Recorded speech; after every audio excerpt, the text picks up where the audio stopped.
Chapter 153. Qin Feiyang frowned. It seemed that the situation was not good. Sure enough, Luo Qingzhu's next words confirmed this point. She said, that desert was not only vast and boundless, but also full of danger. No one had ever walked out of it alive. The people of Xingyue City called it the Death Desert and regarded it as a forbidden area.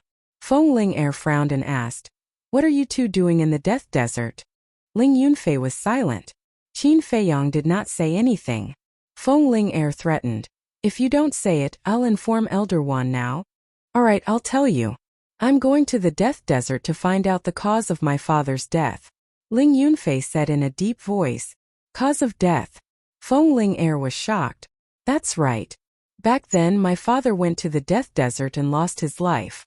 Ling Yunfei nodded with a trace of pain in his eyes. Feng Ling'er was stunned. She did not expect such a thing to happen. "I'm sorry." Her face was full of apologies. "It's okay."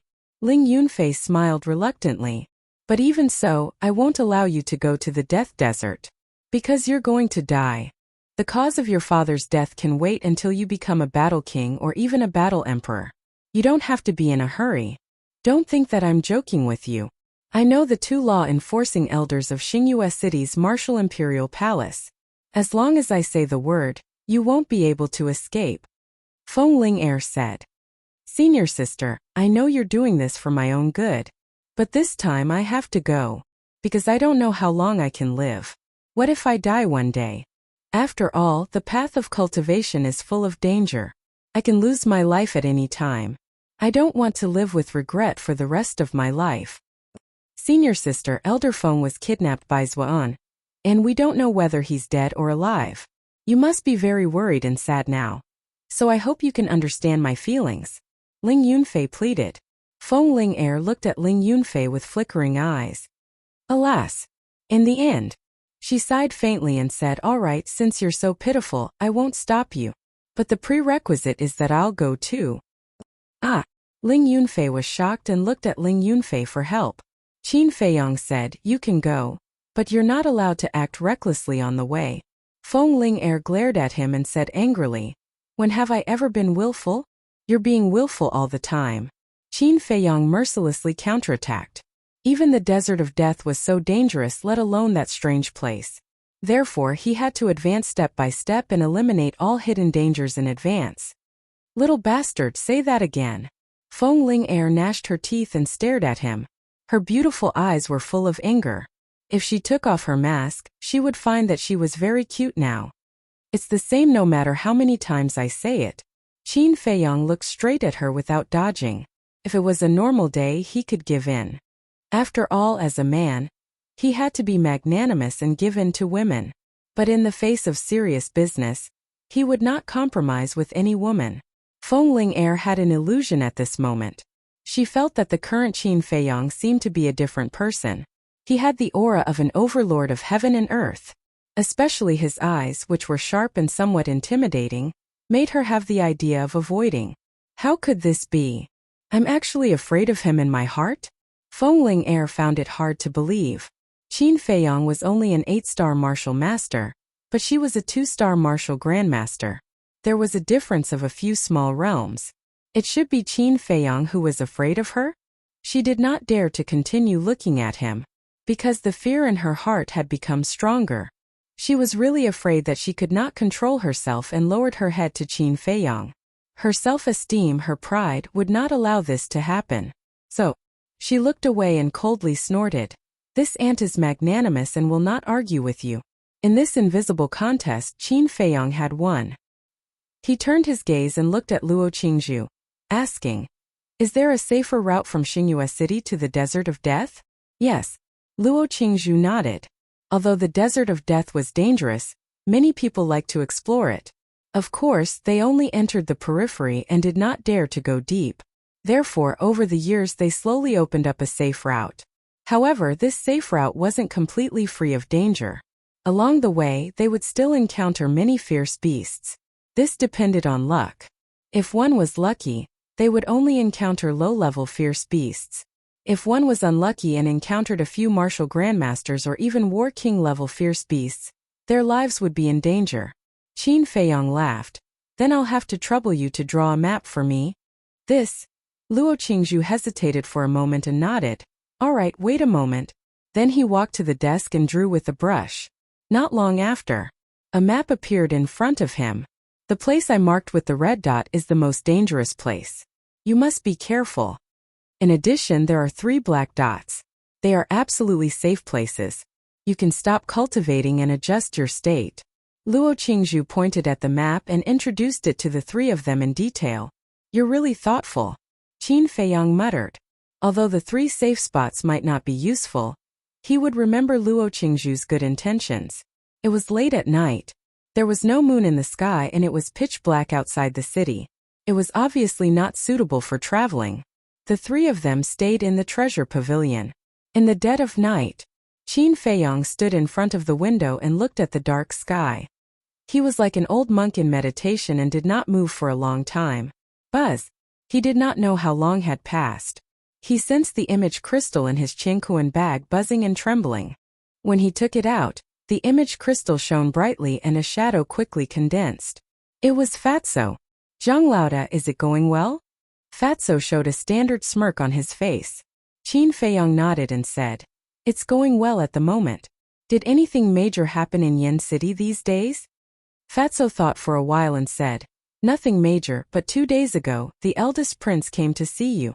Qin Feiyong raised his eyebrows and asked, Why is he looking for me?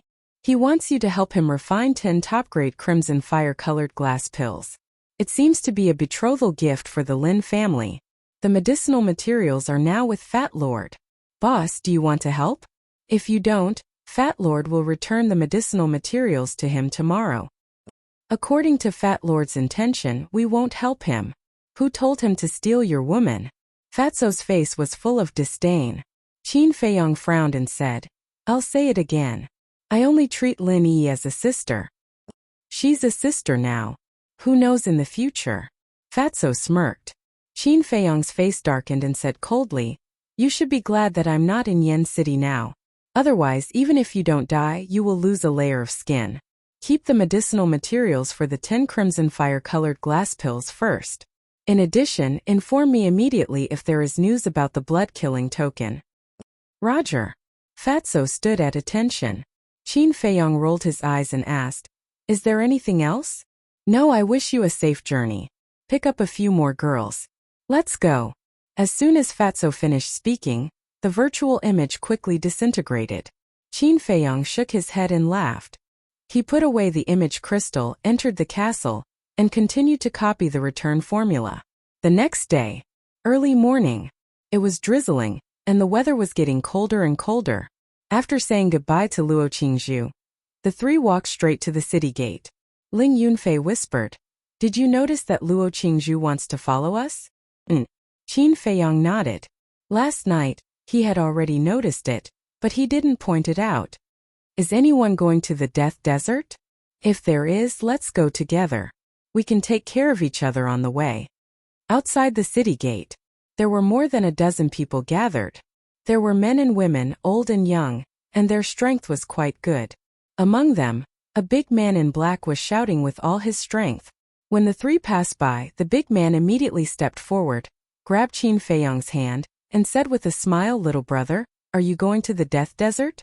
Qin Feiyong raised his eyebrows, reached out and pushed the big man away, shook his head and said, We're not going. I'm sorry. The big man in black smiled apologetically, turned around and continued to shout. But there was a trace of disdain in his eyes. 2 delicate boys and a delicate girl. Not to mention going to the Death Desert, they would probably be scared to death on the way. Feng Ling clearly saw this trace of disdain. Her seemingly thin and delicate body emitted a cold aura. Let's go.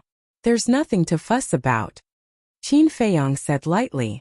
Ling Yunfei said with a smile, Senior sister. We agreed that we won't be willful. Humph. Feng Ling snorted coldly and took the lead to walk toward a small path. Hey, isn't the small path they're going to the Death Desert? The big man in black and the group were puzzled. An old man in green said lightly, You're thinking too much. Even if you give them a few guts, they won't dare to go to the Death Desert. The others also nodded, and their faces were full of contempt. I'll bear with it. Feng Ling clenched her jade-like hands and her eyes were cold. If it wasn't for the agreement, she would have flipped out. The small path was only 1 meter wide, and it meandered all the way to the depths of the mountain. There were forests on both sides, covered with withered leaves, and the air was filled with a damp and rotten smell. The cold drizzle soon drenched the three of them. Qin Feiyong took out the map, looked at it carefully, and said, "The location of the first red dot is 10 miles away from here. Let's try to get there before dark." Whoosh! The three of them went at full speed, rushing toward the small path as fast as lightning. Along the way they encountered many beasts, but they were basically the lowest level beasts. After all, this area was still under the jurisdiction of Xingyue City, and those high-level beasts did not dare to approach. The sky was about to darken. The three of them finally arrived at the location of the first red dot. Under a big tree they looked toward the small path in front. There was no one on the small path. On both sides, there were groups of trees, bushes, and weeds as tall as a person. However, after observing for a while, they did not see any danger. Ling Yunfei frowned. Isn't Luo Qingzhu exaggerating? She's in Xingyue City all year round and is very familiar with this area. It's impossible for her to talk nonsense. Feng Ling said as she grabbed a fist-sized stone from the ground and threw it toward the small path in front, throwing a stone to test the path. However, the stone fell to the ground and did not cause any changes. The surroundings were still dead silent. Chapter 154. Maybe we're lucky that there are no beasts nearby. Feng Ling smiled. But even she found it hard to believe her own words. Let's go over quickly, Ling Yunfei urged. Even if there was danger, they could only brace themselves and charge through. They couldn't just go back home. Wait. Qin Feiyong reached out to stop the two of them and smiled. It's time to let it go now. The two of them were stunned. Qin Feiyong waved his hand and Wolf King immediately appeared out of thin air. Ow! Brother Wolf is finally out. Earth tremble. At that moment, it howled towards the sky, its heroic spirit soaring to the sky. However, the next moment, rustling sounds came from the grass on both sides of the path ahead. The weeds and bushes also shook. Qin Feiyong and the other two noticed it immediately. When they looked over, their faces instantly turned pale.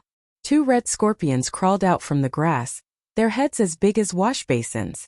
They were blood red all over, as if they had just been soaked in blood, exuding an incomparable ferocious aura. Especially the poisonous stingers on their tails, which were almost as long as an adult's index finger. They were like 2 steel needles shining with a terrifying bloody light. Bloodthirsty scorpion. Qin Feiyong opened his mouth with difficulty and swallowed his saliva. Feng Ling and Ling Yunfei also felt their hair stand on end.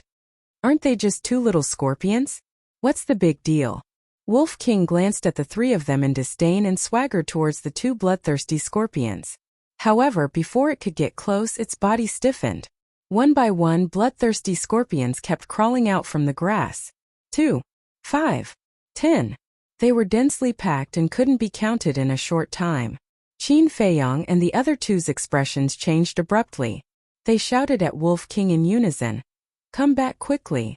Wolf King was about to cry. He didn't dare to move at all. His whole body was covered in cold sweat. His heart was also filled with regret. Why did he have to show off for no reason? But now the bloodthirsty scorpions were glaring at it from the front. If it dared to make a move, it would definitely be beaten up. Qin Feiyong said in a low voice, Don't be hasty, retreat slowly. Slow your ass. Why didn't you say so earlier? They live in groups.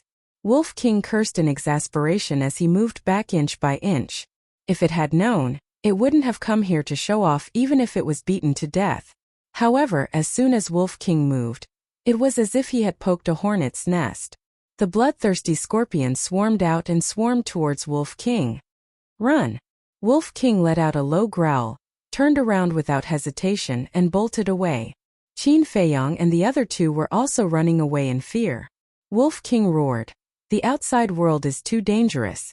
Little Qin Zi, quickly send Brother Wolf to the castle. In your dreams. Qin Feiyong snorted coldly. Some time ago it was clamoring to come out.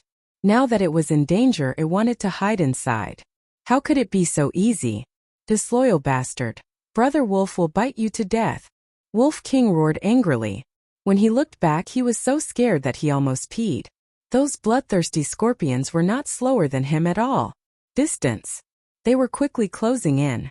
Help, Brother Wolf. Wolf King hurriedly asked for help. Feng Ling Er was a 2-star martial grandmaster.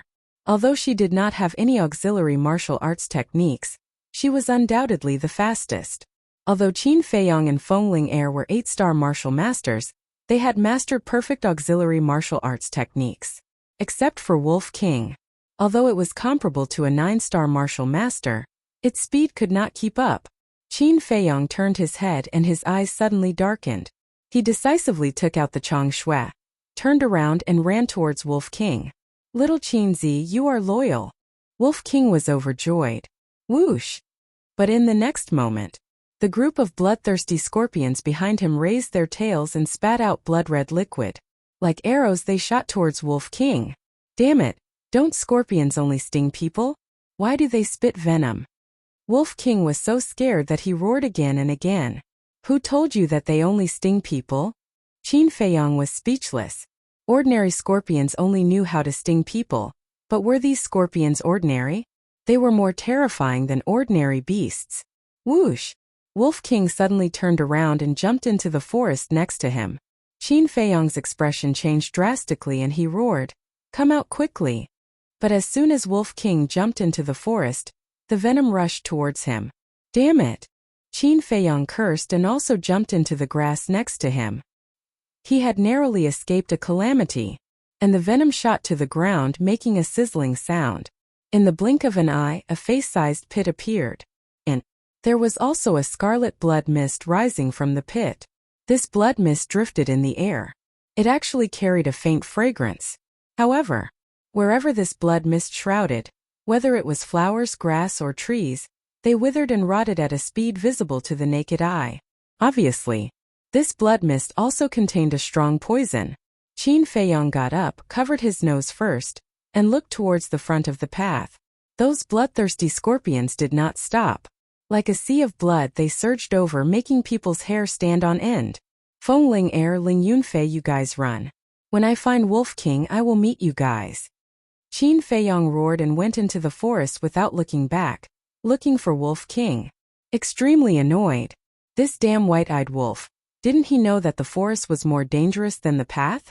Hearing Qin Feiyong's roar, Ling Yunfei and Feng Ling Er immediately turned around and fled along the path. And the scorpions did not chase after them. Instead, they rushed into the forest and swarmed towards Qin Feiyong. Qin Feiyong's face was gloomy to the extreme.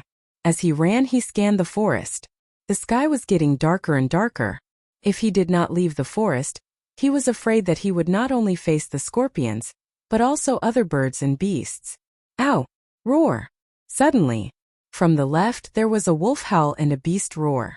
Qin Feiyong slammed on the brakes, turned around and sped away. Crack! Rustle!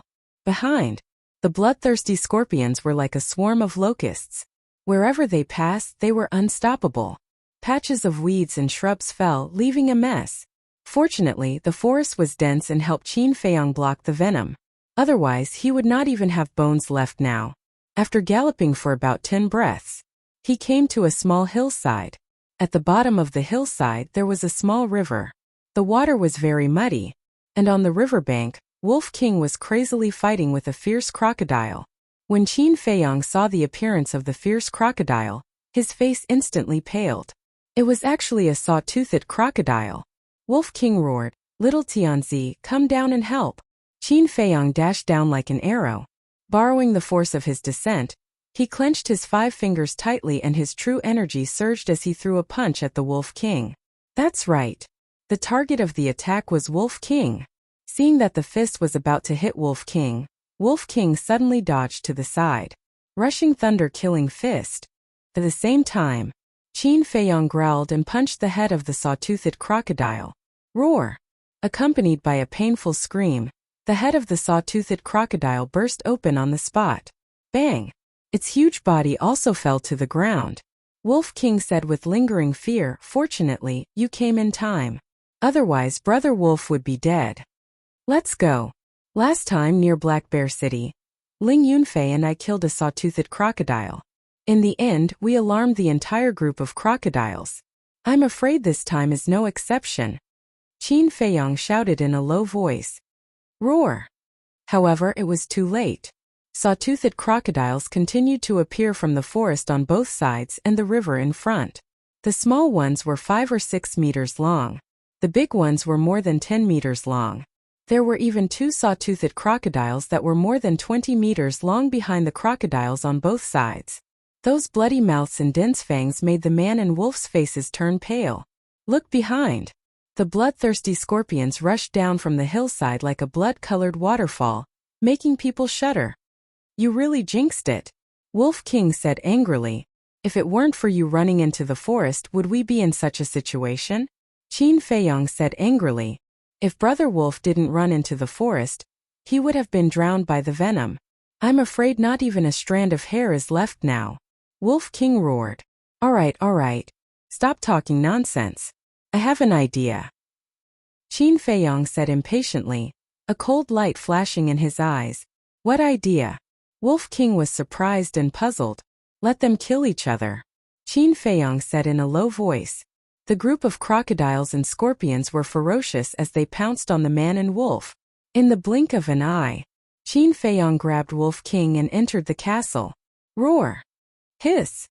The pitch-black group of crocodiles and the blood-red scorpions, like 2 torrents, collided violently. A cruel battle immediately unfolded. You're really smart. Wolf King laughed sinisterly. Qin Feiyong rolled his eyes at it, took out the image crystal and quickly activated it. At the same time, somewhere on the path, Ling Yunfei, who was running wildly, suddenly stopped. What are you doing? Feng Ling Er was puzzled. It should be Qin Feiyong who sent me a message. Ling Yunfei took out the image crystal, and it shone brightly. Qin Feiyong's shadow quickly appeared. Ling Yunfei asked, Where are you? Qin Feiyong said, Don't worry about where I am first. I've stalled the scorpions. Hurry back. I'll meet up with you later. As soon as he finished speaking, the shadow disappeared. Ling Yunfei and Feng Ling Er looked at each other. Was this guy really that capable? He could even stall the scorpions? Ling Yunfei put away the image crystal and said, Senior sister, he won't lie to us. Let's go. The 2 of them turned back. Soon they arrived at the place where the scorpions appeared. They took a few tentative steps forward. As expected, there were no bloodthirsty scorpions. Therefore, the 2 of them ran forward boldly with confidence. Inside the castle, a man and a wolf were focused, carefully listening to the movements outside. Half an hour later, only then did the commotion gradually disappear. Wolf King asked, Do you think they were all wiped out? How would I know? You stay here first. I'll go out and take a look. After Qin Feiyong finished speaking, he appeared in his original position. But half an hour later the sky was completely dark. He couldn't see his fingers or see anything. He could only smell the pungent smell of blood. Whoosh! Suddenly, the sound of something breaking through the air came from behind. Qin Feiyong's body and mind tightened, and he immediately entered the castle. How is it? Wolf King asked. I can't see. Chapter 155. Are the bloodthirsty scorpions so fierce? Wolf King was shocked. Of course, otherwise I wouldn't have run away as soon as I saw them. Qin Feiyong nodded, feeling quite distressed. If only he had a pair of wolf eyes, he would be able to see both day and night. But this was an extravagant hope. He looked down at Wolf King and said in a deep voice, It's very dangerous on the path at night. We have to rush to meet up with Ling Yunfei and the others as soon as possible. We can only rely on you now. You want to ride on Brother Wolf's back again? Wolf King looked at him unkindly. Qin Feiyong did not waste any more words and directly sat on it. With a thought he left the castle. Whoosh! As soon as he appeared, a few ear-piercing sounds could be heard. Fuck! Wolf King quickly dodged to the side and ran towards the hill without looking back. What's the situation? Qin Feiyong asked. Wolf King said, There are still 5 active bloodthirsty scorpions chasing after us. Qin Feiyong's heart sank. He tightened his grip on the Changshui and said, You can't outrun them. Find a chance to kill them. Now is the time to test our tacit understanding. Can you be more reliable? Wolf King was indignant. Although it could see, Qin Feiyang couldn't, right? How could he fight back? Qin Feiyang said, okay, stop complaining. Find a chance. I really don't know if it's because of my previous life. What did Brother Wolf owe you? Now you're tormenting me like this. Wolf King jumped a few times and landed on the hill. The 5 bloodthirsty scorpions also jumped up and pounced towards the man and wolf. Good chance. Wolf King's eyes lit up and shouted, to the left. Qin Feiyang did not hesitate and suddenly swung out the Chong Shui. At the same time, Wolf King squatted down, and 2 bloodthirsty scorpions were directly cut in half by the Chong Shui. Behind, following closely, Wolf King growled again. Qin Feiyang turned his arm and swung it back. Wolf King also jumped up, and 2 more bloodthirsty scorpions were cut into pieces. Up there, Wolf King roared again. Qin Feiyang swung his saber. The Wolf King moved a few inches to the left and struck the bloodthirsty scorpion's heart. In just the blink of an eye, he had killed 5 bloodthirsty scorpions. Seemed simple, but in reality it was extremely difficult. Because every time Qin Feiyang swung his saber, he was swinging it blindly. It was all thanks to Wolf King's cooperation. For the first time, Wolf King squatted. The second time, Wolf King jumped up. The third time, Wolf King moved to the left. It was adjusting its position. Furthermore, it had to be done very precisely, without the slightest error. Only in this way could Chong Shui kill the bloodthirsty scorpion in one blow. Otherwise, Qin Feiyang wouldn't have been able to kill those 5 bloodthirsty scorpions. Of course, the most important thing was the tacit understanding. If the tacit understanding was slightly worse, they might lose their lives. Phew! Qin Feiyang exhaled and asked, is there anything else? No. Wolf King stood on the hillside and turned around to look below. The forest and river were beyond recognition, and corpses were everywhere. Blood dyed the ground red and the river water soaked. The scene was extremely bloody. Although Brother Wolf doesn't want to admit it, we do have a tacit understanding. The Wolf King said indifferently, then turned around and ran towards the small path. Along the way, they encountered many ferocious beasts. A man and a wolf cooperated seamlessly and dealt with them one by one. But even so, they suffered different degrees of injuries. After returning to the path, Wolf King led Qin Feiyang and chased after Ling Yunfei and Chong Shui. Not long after, Wolf King saw the corpses of ferocious beasts on the path. Blood mixed with the rain and dyed the ground red. Wolf King said, Little Qinzi, I have a bad feeling. What do you mean? Qin Feiyang frowned. Can't you smell the smell of blood in the air? Wolf King said in a deep voice. Qin Feiyang sniffed hard and his expression changed. There was indeed the smell of blood. Wolf King said, there are many corpses of ferocious beasts on the path. They might have been killed by Ling Yunfei and Chong Shui. The mood of the man and wolf became heavy. There was no moonlight. There was no way to make torches on a rainy day. Ling Yunfei and Fengling Air were also blind. They could only rely on their ears to listen. And a large number of ferocious beasts appeared on the path at night. Even if they could distinguish the location by listening, they would be in danger. Haha! I actually found a good treasure. After running for a while, Wolf King suddenly laughed. What is it? Qin Feiyang was surprised. Wolf King said, there is an black tongue tree here. Really? Qin Feiyang was overjoyed. The black tongue tree itself was not valuable, but the bark of the black tongue tree contained rich oil and could be made into torches.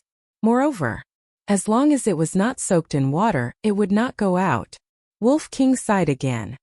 We were happy for nothing. The bark has been stripped off, and the traces are still new. Qin Feiyang's veins bulged and he really wanted to slap him. The traces were new? Could it be that Ling Yunfei and Chong Shui pulled them out? Thinking of this, Qin Feiyang hurriedly said, quickly take out your full speed.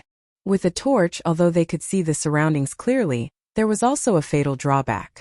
Because the torch would attract the nearby ferocious beasts. Wolf King ran at full speed, mud splashing everywhere. Hundreds of breaths later, a little fire suddenly appeared in front of them.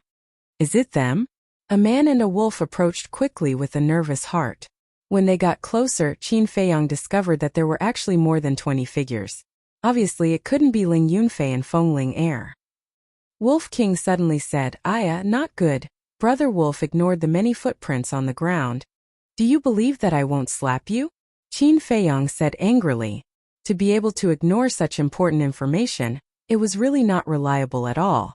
When they were more than 50 meters away from the fire, Qin Feiyong sent Wolf King to the castle. Then he hit Chang Shui in his sleeve and ran over quickly.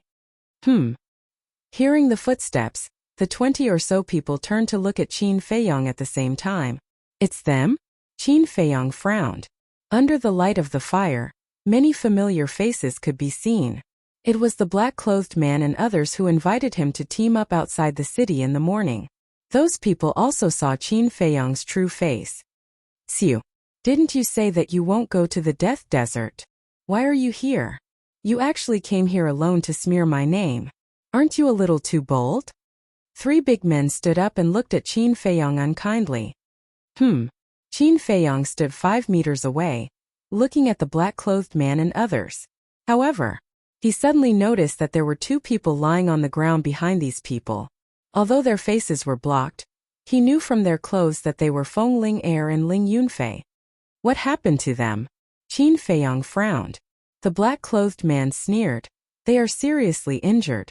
I'm afraid they can't even stand up now." "Are you the ones who hurt them?" Qin Feiyong's eyes flashed with cold light. An old man in green shook his head and said, "It's true that good people don't have good karma. We saved them. If it weren't for them, they would have been eaten by the beasts." Qin Feiyong raised his eyebrows and said, "Then I thank you on behalf of them. Can you let me pass?" "Yes, get out of the way."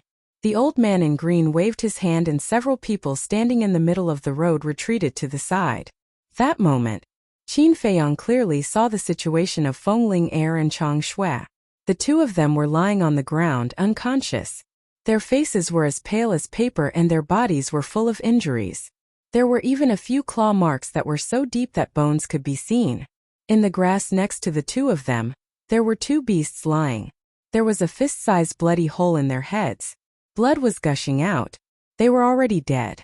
Qin Feiyong hurriedly walked over. However, the black-clothed man suddenly stood in front of him and sneered. "If you want to see them, hand over the Qiankuan bag first." At the same time, the others rushed forward and surrounded Qin Feiyong in the middle. "What do you mean?" Qin Feiyong narrowed his eyes and glanced at them one by one. Everyone's face was filled with greed. "Isn't it obvious?" The black-clothed man shrugged his shoulders and said with a face full of ridicule, "If you had accepted my invitation in the morning and traveled with us, wouldn't everything have been fine?" Qin Feiyong said, "People of different paths can't work together." "Are you implying that we are villains?" The black-clothed man's face sank. Qin Feiyong said, "Whether you are a villain or not, you know it in your heart. I advise you to get out of the way immediately. Otherwise, when we return to Xingyue City, it will be your death date." We already know that the three of you are disciples of the Martial Emperor Hall, but if you die here, I bet the Martial Emperor Hall won't be able to find out who did it. So, you better be smart and hand over the Qiankuan bag. If that's the case, we can consider letting you live. The old man in azure clothes sneered. "If I didn't get rid of those bloodthirsty scorpions, would you be able to make it here alive? But now, not only did you not say thank you, you even took our Qiankuan bag. You're worse than a dog." "At least a dog knows how to repay kindness."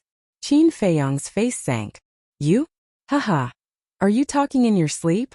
You think you can get rid of the bloodthirsty scorpions with your strength?" The group laughed in disdain. The black-clothed man's eyes turned cold as he shouted, "Cut the crap, hand over the Qiankuan bag or don't blame me for being impolite." Qin Feiyong nodded. "Sure, I can give you the Qiankuan bag, but I have to confirm whether they're dead or not." The black-clothed man said, "Hand over the Qiankuan bag, and I'll let you see them." Qin Feiyong said, "What if I hand it over and you don't want to admit it? I don't trust you anyway." "Do you think you have a choice?" The black-clothed man waved his hand, and the others immediately approached Qin Feiyong step by step. Qin Feiyong hurriedly stretched out his hand. Fine. I'll give it to you. That's a wise choice, hand it over." The black-clothed man smiled, took a step forward, and stretched out his hand in front of Qin Feiyong. Qin Feiyong glanced around. There was only the black-clothed man in front of him. Beside him was the old man in azure clothes and a middle-aged woman. As long as he took the black-clothed man by surprise and tore open a gap, he would be able to quickly rescue Ling Yunfei and Qin Feiyang. However, since these people were taking his Qianquan bag, it meant that Ling Yunfei and Feng Ling Er's Qianquan bags had already been taken by them. Feng Ling Er's Qianquan bag still contained a top-grade red fire-colored glass pill, so he couldn't let these people take advantage of it. Chapter 156. It was drizzling and the cold wind was biting. Qin Feiyang calmly observed everyone. In the end, he set his sights on the black-clothed man and the green-clothed old man. Because the look in their eyes said everything. The others all followed their lead. The Cosmos sack would naturally be with one of them. Hurry up. Let me tell you, you'd better not play any tricks otherwise. Speaking of which, the black-clothed man turned his head and glanced greedily at Feng Ling Er, saying, "We are all men. We haven't touched a woman for a long time. It just so happens that your friend is so beautiful." Except for a few women, the others also laughed lewdly. Qin Feiyang's eyes flashed coldly and he took out the Cosmos sack from his arms. The other hand firmly grasped Chang Shui and said in a deep voice, "Don't regret it." Regret? The black-clothed man raised the corner of his mouth, full of ridicule. The others also sneered. "Let's see how long you can laugh." Qin Feiyang muttered secretly and handed the Cosmos sack over. "Get the Cosmos sack and I'll kill you." The black-clothed man also sneered in his heart and reached out to grab the Cosmos sack. At this moment, Qin Feiyang's eyes flashed coldly and he took a step forward. Chang Shui, who was hidden in the sleeve cage, was like a ferocious viper, streaking across the sky like lightning. "Ah!" The black-clothed man screamed. The hand that was grabbing the Cosmos sack was removed on the spot and fell to the ground. Blood. Like a gushing spring, it spurted out crazily. At the same time, Qin Feiyang brushed past him and pounced towards Ling Yunfei and the other man. "Bastard! Stop him!" the black-clothed man roared. The people present were all caught off guard by this sudden scene. They only reacted when they heard the man's roar. "Little bastard, you're courting death." The green-clothed old man and the middle-aged woman beside him immediately pounced on Qin Feiyang. "You're the ones courting death. Very soon, you will know who you have offended." Qin Feiyang smiled coldly. He grabbed Feng Ling Er with one hand and Ling Yunfei with the other. Then with a thought, he went to the castle. Where is he? The green-clothed old man and the middle-aged woman looked at each other, their faces filled with bewilderment. The others were also dumbfounded and filled with disbelief. A moment ago they were still in front of him. How did they disappear without a trace in an instant? Bumping into ghosts in the middle of the night? Or did that person know how to perform magic? Quick, look for him. We must find them. If I don't kill them, I won't rest. The black-clothed man was also stunned. Then he became completely mad and roared like a madman. However, no one moved. That was because the forest at night was basically a graveyard. They didn't want to throw their lives away. The green-clothed old man looked at the black-clothed man and frowned. He advised, "Wang Gang, calm down. It's too dangerous here. Let's go to a safer place first." The middle-aged woman nodded and said, "That's right. They will pass by the safe place sooner or later. We will wait for them at the safe place." "All right, let's go." Wang Gang grabbed his broken arm and lowered his head as he walked forward. His eyes were extremely dark and fierce. "Everyone quickly follow. Pay attention to the movements around you." The green-clothed old man called out and caught up with Wang Gang. He comforted him. "Don't worry, those two are disciples of the Martial Imperial Palace. There must be a myriad spirit pill in their Qianquan bag. Even if there isn't one, I will send someone back to Star Moon City to buy one for you tomorrow morning." Wang Gang nodded. The myriad spirit pill could be used to reconnect broken limbs. And once it was healed, there would be no sequelae. At the same time, inside the castle, Feng Ling Er and Ling Yunfei were lying quietly on the ground. Qin Feiyang had already given them the best healing pills. Their complexions and injuries were slowly recovering. At this moment, Qin Feiyang and Wolf King stood at the side, listening to the movements outside. Their eyes flashed with strong killing intent. Wolf King said, "They have left. What are your plans?" Do you still remember how we hunted down the people of the Black Demon stronghold in Iron Bull Town? Qin Feiyong licked his lips and a bloodthirsty smile appeared on his face. Of course I remember. Wolf King nodded. At that time we were still martial artists and didn't have the castle. We could wipe out the Black Demon stronghold, let alone now. Qin Feiyong sneered. It's good to have confidence, but Brother Wolf has to remind you that there was a moon at that time and you could see it. And now you can't see it. This is the first problem. The second problem is that the beasts here are much stronger than the ones in Iron Bull Town. While hunting them, we have to face the ambush of the beasts. I'm afraid it's not good. Wolf King was somewhat worried. Qin Feiyong fell silent. Wolf King's concerns were not unreasonable. It would be best to have a foolproof plan. Let's go out first. Qin Feiyong waved his hand and left the castle with Wolf King. They followed behind the group of people, maintaining a distance of 40 to 50 meters. Those people would also turn their heads from time to time, looking back vigilantly. But as long as Wolf King closed his eyes in time, those people would not be able to detect them hiding in the darkness. Moreover, with that group of people clearing the way in front, they did not have to worry about being ambushed by the beasts. Hundreds of breaths passed. Wolf King asked little Qinzi, "Have you thought of a way?" "Yes." Qin Feiyong whispered a few words in Wolf King's ear. "Will it work?" Wolf King questioned. "As long as you cooperate well, you will definitely be able to get rid of them one by one." Qin Feiyong smiled coldly. "Okay." Wolf King nodded. All of a sudden, it raised its head and howled, resounding through the rainy night and lingering for a long time. "There's a wolf." The faces of Wang Gang and the others suddenly changed. They hurriedly stopped, turned around and looked back. Immediately, they saw a pair of green eyes, like two clusters of ghost fire, which made them shudder with fear. "It's really a wolf." They panicked at once. Wolves were cunning and cold-blooded. Once targeted by a wolf, even if they did not die, they would lose a layer of skin. "What should we do?" Everyone looked at the man in black and the old man in cyan. The old man in cyan whispered, "Don't panic. There is only one wolf now. It will definitely not dare to come over when it sees so many of us. Let's go quickly. Don't provoke it." The group of people rushed forward back to back. However, they did not notice that there was a person sitting on the back of the wolf. "Go follow it," Qin Feiyong whispered. The Wolf King took a step forward and sprinted madly. "Oh no, it's coming!" The middle-aged woman shouted, her face full of panic. "Run!" The old man in cyan shouted in a low voice. The group of people immediately ran wildly. However, in front of them, there would be a fierce beast jumping out from time to block their way, greatly reducing their speed. The old man in cyan was extremely annoyed and said angrily, "Don't run, we'll wait for it here. I want to see if it dares to come over." More than 20 people stayed in place and were vigilant. "Ower!" Wolf King howled again. Everyone's body and mind tightened. For such a ferocious creature like a wolf, there was a natural fear in the hearts of human beings. But suddenly, that pair of green eyes disappeared. "Is it gone?" Everyone was surprised. The old man in cyan sneered.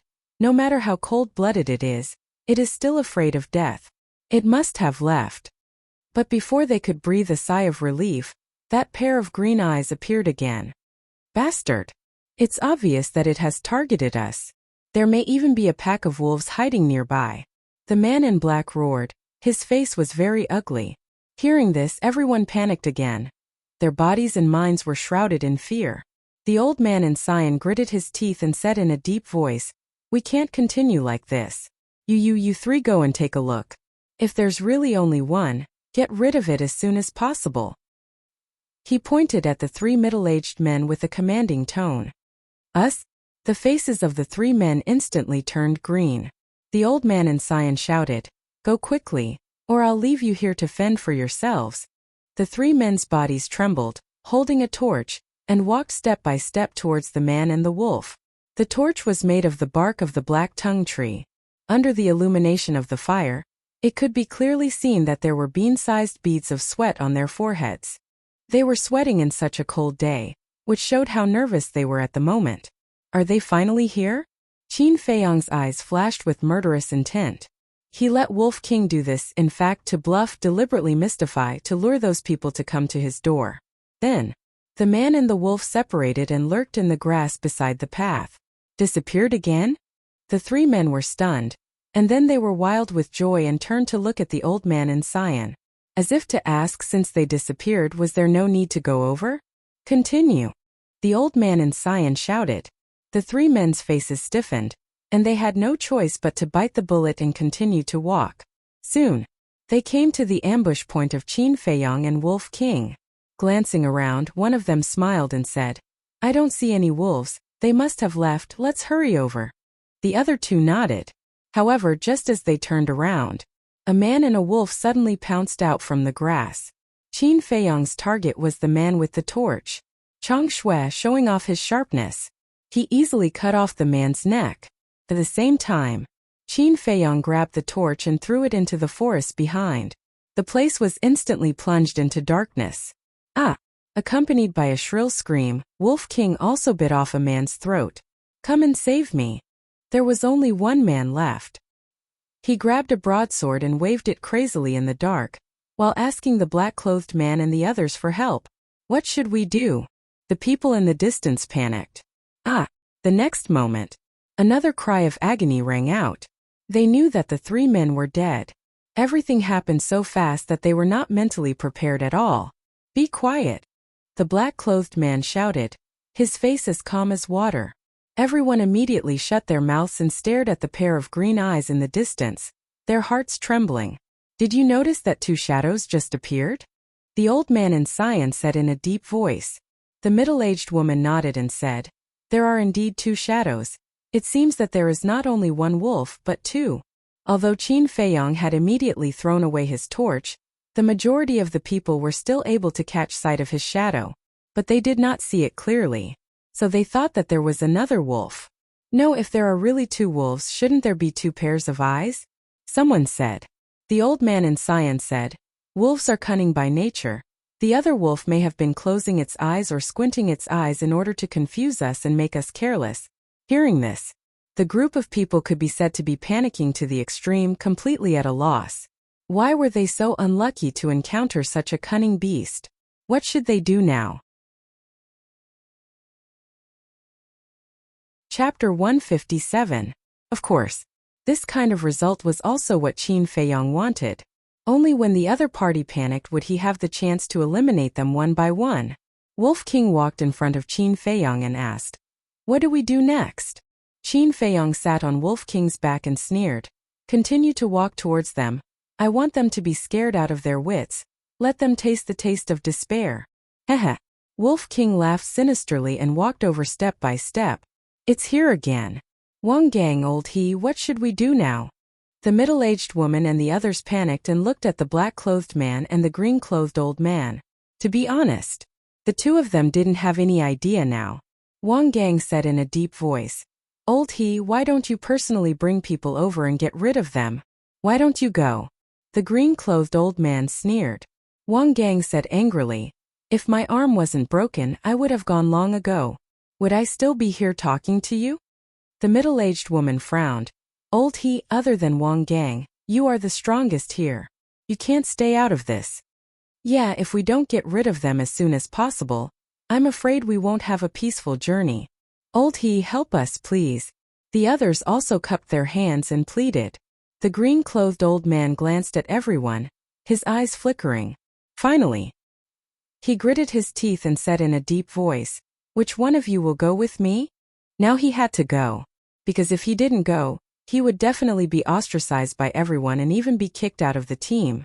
Once he was alone in this dangerous forest, even if he was strong, he didn't have the confidence to walk to the desert of death alive. "Me. And me." 5 strong men walked out, looking as if they were going to die for justice.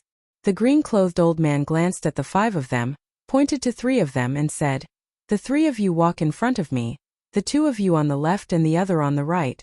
The 5 of them frowned. This arrangement was obviously to use them as shields. The green-clothed old man said, "If you don't do as I say, I won't go. Everyone will wait for death together." Wang Gang raised his eyebrows and shouted, "Whatever old he says, you guys do it." The 5 of them exchanged glances. Regret could be clearly seen on his face. However, it was already too late for regrets. He could only brace himself and continue. Wolf King's pupils contracted, and he said, "Not good. There are actually 6 people coming over." Qin Feiyong said, "Don't panic. Although there are 6 of them, the only one who can truly pose a threat to us is that old bastard in green. As long as we assassinate him first, the other 5 are nothing to worry about." Without a doubt, the green-robed old man was definitely a martial ancestor, but he did not know exactly how many stars he had. As for the 5 burly men, their auras were similar to his. They were either 8-star or 9-star martial masters. With his current strength, even if it was a head-on confrontation, he was confident that he could easily get rid of the 5 of them. There's a shield in front of him and there's also a shield on his left and right. How can I assassinate him? The Wolf King stopped and sized up the 6 people who were approaching him. His gaze was solemn. Then I'll assassinate him from behind. The corners of Qin Feiyong's mouth curled up into a cold smile. Behind? Wolf King was taken aback and said, "How do you go behind him?" "Simple. Don't forget we have the castle," Qin Feiyong said as he jumped down from Wolf King's back, walked forward 5 meters, turned around, looked into Wolf King's eyes, and said with a smile, "Do you understand now?" Wolf King suddenly understood. As long as Qin Feiyong hid in the castle and waited for the 6 people to come over, Qin Feiyong would come out of the castle and naturally be behind them. In other words, the 5 meters between them was equivalent to a fatal trap. "No." Wolf King quivered, angrily stared at Qin Feiyong, and said, "You bastard, you actually used brother Qin Feiyong as bait again. There's no other way, because only by standing there motionless can you lure the 6 people into this trap." Qin Feiyong grinned, directly entered the castle, and carefully listened to the sound of footsteps. "Bastard, just you wait, brother Wolf will make your butt bloom." Wolf King secretly muttered, bared his teeth and fiercely stared at the 6 people. The 6 people were getting closer and closer. When they were 10 meters away, the 6 people finally saw Wolf King. Why is there only one wolf? The 5 strong men instinctively stopped, vigilantly looking behind Wolf King, as well as the grass on both sides. One of them nervously said, "Old he, the other wolf must be hiding nearby. What do we do now?" The old man in green secretly sneered, and angrily said, "Nonsense, of course we continue to get closer." With a shield, of course he was not afraid. But the 5 strong men's feet seemed to be rooted, and they could not move half a step. The old man in green glanced at Wolf King, his eyes flashing with killing intent, and whispered to the 5 people, "Hurry up, don't let it escape.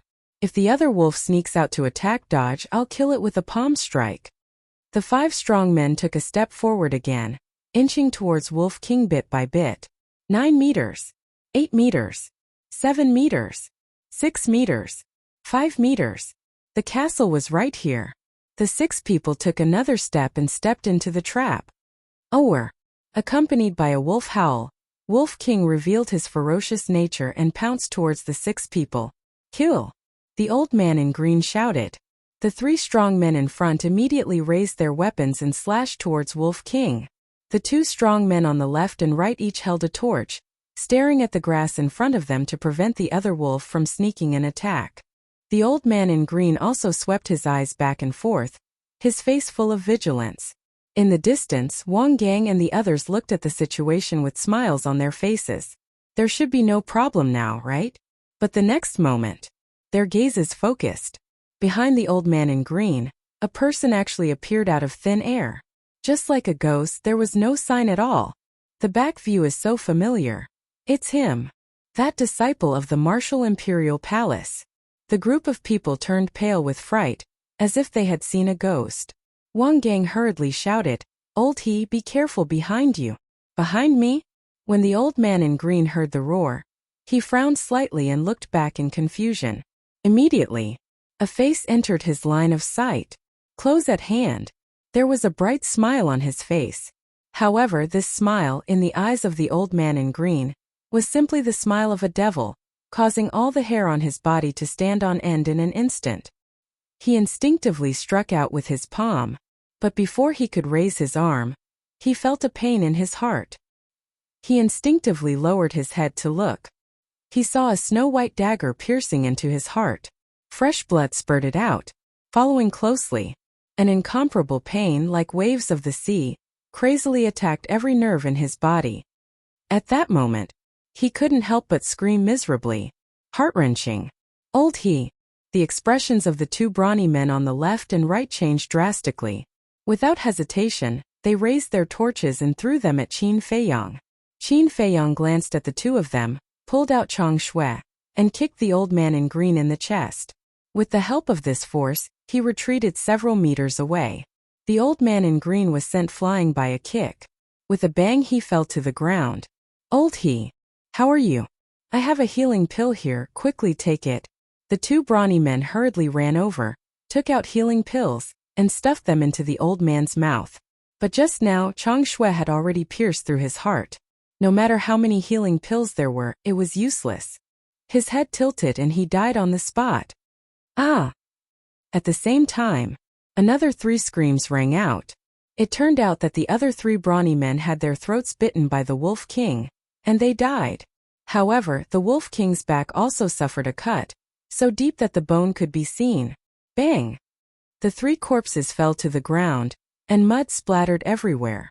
The Wolf King walked over step by step and stood on top of the 3 corpses. Like a king, it looked coldly at the 2 brawny men beside the old man in green. There was a piece of flesh in its mouth. Its fangs were also dripping with blood, and it looked extremely ferocious. Qin Feiyang glanced at the knife wound on the Wolf King's body. His eyes flashed with a frightening light, and he said in an awe-inspiring manner, "If I were you, I would have chosen to run away from the beginning. No, I deserve to die, I shouldn't have provoked you. I'll kowtow to you, please don't kill me." The 2 brawny men trembled and knelt on the ground to beg for mercy. Go to hell and repent. Qin Feiyang's expression was extremely cold. He rushed forward and the cold light of Chang Shui burst out, instantly sinking into the glabella of one of them. At the same time, the Wolf King also jumped up, opened its bloody mouth, and bit the head of the other person. With a crunch the head was bitten off. Bang! The 2 men fell to the ground one after another, dead. The Wolf King raised its head, looked at Wang Gang and the others in the distance, and spat out the bloody head. Seeing this bloody scene, Wang Gang and the others trembled and felt cold all over. A few of them were so scared that they were paralyzed on the spot, and a pungent smell came from their crotch. Qin Feiyang searched the body of the old man in green for a moment, got up and walked to the Wolf King's side. He shook his head and said, "Ling Yunfei's Qingkuan bag is not on him." The Wolf King sneered. "Then it must be on that brawny man." Qin Feiyang grabbed a torch and said with a smile, "Let's go and meet them head-on." Duh! The man and the wolf walked over unhurriedly. "Wang Gang, what should we do now? Quickly think of a way." Seeing this, the remaining dozen people looked at Wang Gang, their hearts burning with anxiety. Even old he, who was a martial arts grandmaster, was easily killed by the man and the wolf, let alone them. Wang Gang was their only pillar of support now. But this pillar of support was also terrified at this moment. If it was a head-on fight, he was not afraid at all. But it was obvious that the man and the wolf did not intend to fight him head-on. The man-wolf combination, could it be them? Suddenly, he thought of a name that everyone in the county of Yan knew, Qin Feiyang. But it was not right. Qin Feiyang's arrest warrant was still posted at the city gate. The portrait and the person in front of him were 2 completely different people. Whoosh! Whether it was Qin Feiyang or not, the best plan was to run. He turned around without hesitation and fled crazily. Now that he had fled, the middle-aged woman and her group had lost their backbone and were at a loss of what to do. "What are you waiting for? Run!" the middle-aged woman shouted anxiously. In an instant. Chapter 158. They ran away? 1 man and 1 wolf were stunned. They thought that those people would stay and have a good fight with them. After all, there were more than a dozen of them. What was there to be afraid of? But the result was that they ran away without a fight. Were they that scary? Wolf King said proudly, "Brother Wolf is so awesome. I didn't even make a move and they were scared witless." "It's not that you're awesome, it's that you're too shameless." Qin Feiyang rolled his eyes. He had never seen such a narcissistic guy. Wolf King said disdainfully, "Brother Wolf knows that you're jealous, so I'm not angry at all." "I'm jealous?" Qin Feiyong was really speechless. He was too lazy to talk nonsense and directly sent Wolf King into the castle. Then, he used the smoke-gathering steps and chased after the middle-aged woman and the others. "He's chasing us. So fast. Almost 4 times faster than me." More than a dozen people's faces turned pale. Fear and despair drowned them like a tide. "I can't run anymore." A young man in black collapsed on the ground, his body trembling and at a loss. The others didn't care about him. This team was temporarily formed. Everyone had their own little thoughts. Unity was simply a joke. In the face of a disaster, everyone flew away. The young man in black turned his head with difficulty and looked at Qin Feiyong, who was rushing over. He begged, "This brother, no, this lord, I was also forced, please spare my life." "Okay." Qin Feiyong nodded. "So easy to talk to?" The young man in black was stunned and wild with joy. However, the next moment, Qin Feiyong swept past him. Chang Shui flashed and the head of the young man in black was directly removed. A bowl-sized wound and blood spurted several meters high. "He's a devil. He kills people without blinking. Quick, run." The middle-aged woman and the others in front were scared out of their wits. "Do you remember what I said at that time? Soon you will know who you have offended. I want all of you to be in complete despair." Qin Feiyong's ferocious nature erupted. Using the shifting smoke steps, he rapidly chased after them like a shooting star. With a wave of his saber, he chopped off another person's head. "My lord, we were blind. I'll be your slave, I'll serve you tea. I beg you to be magnanimous and let me live. I don't want to die." The dozen or so people begged as they fled. Qin Feiyong turned a deaf ear to him.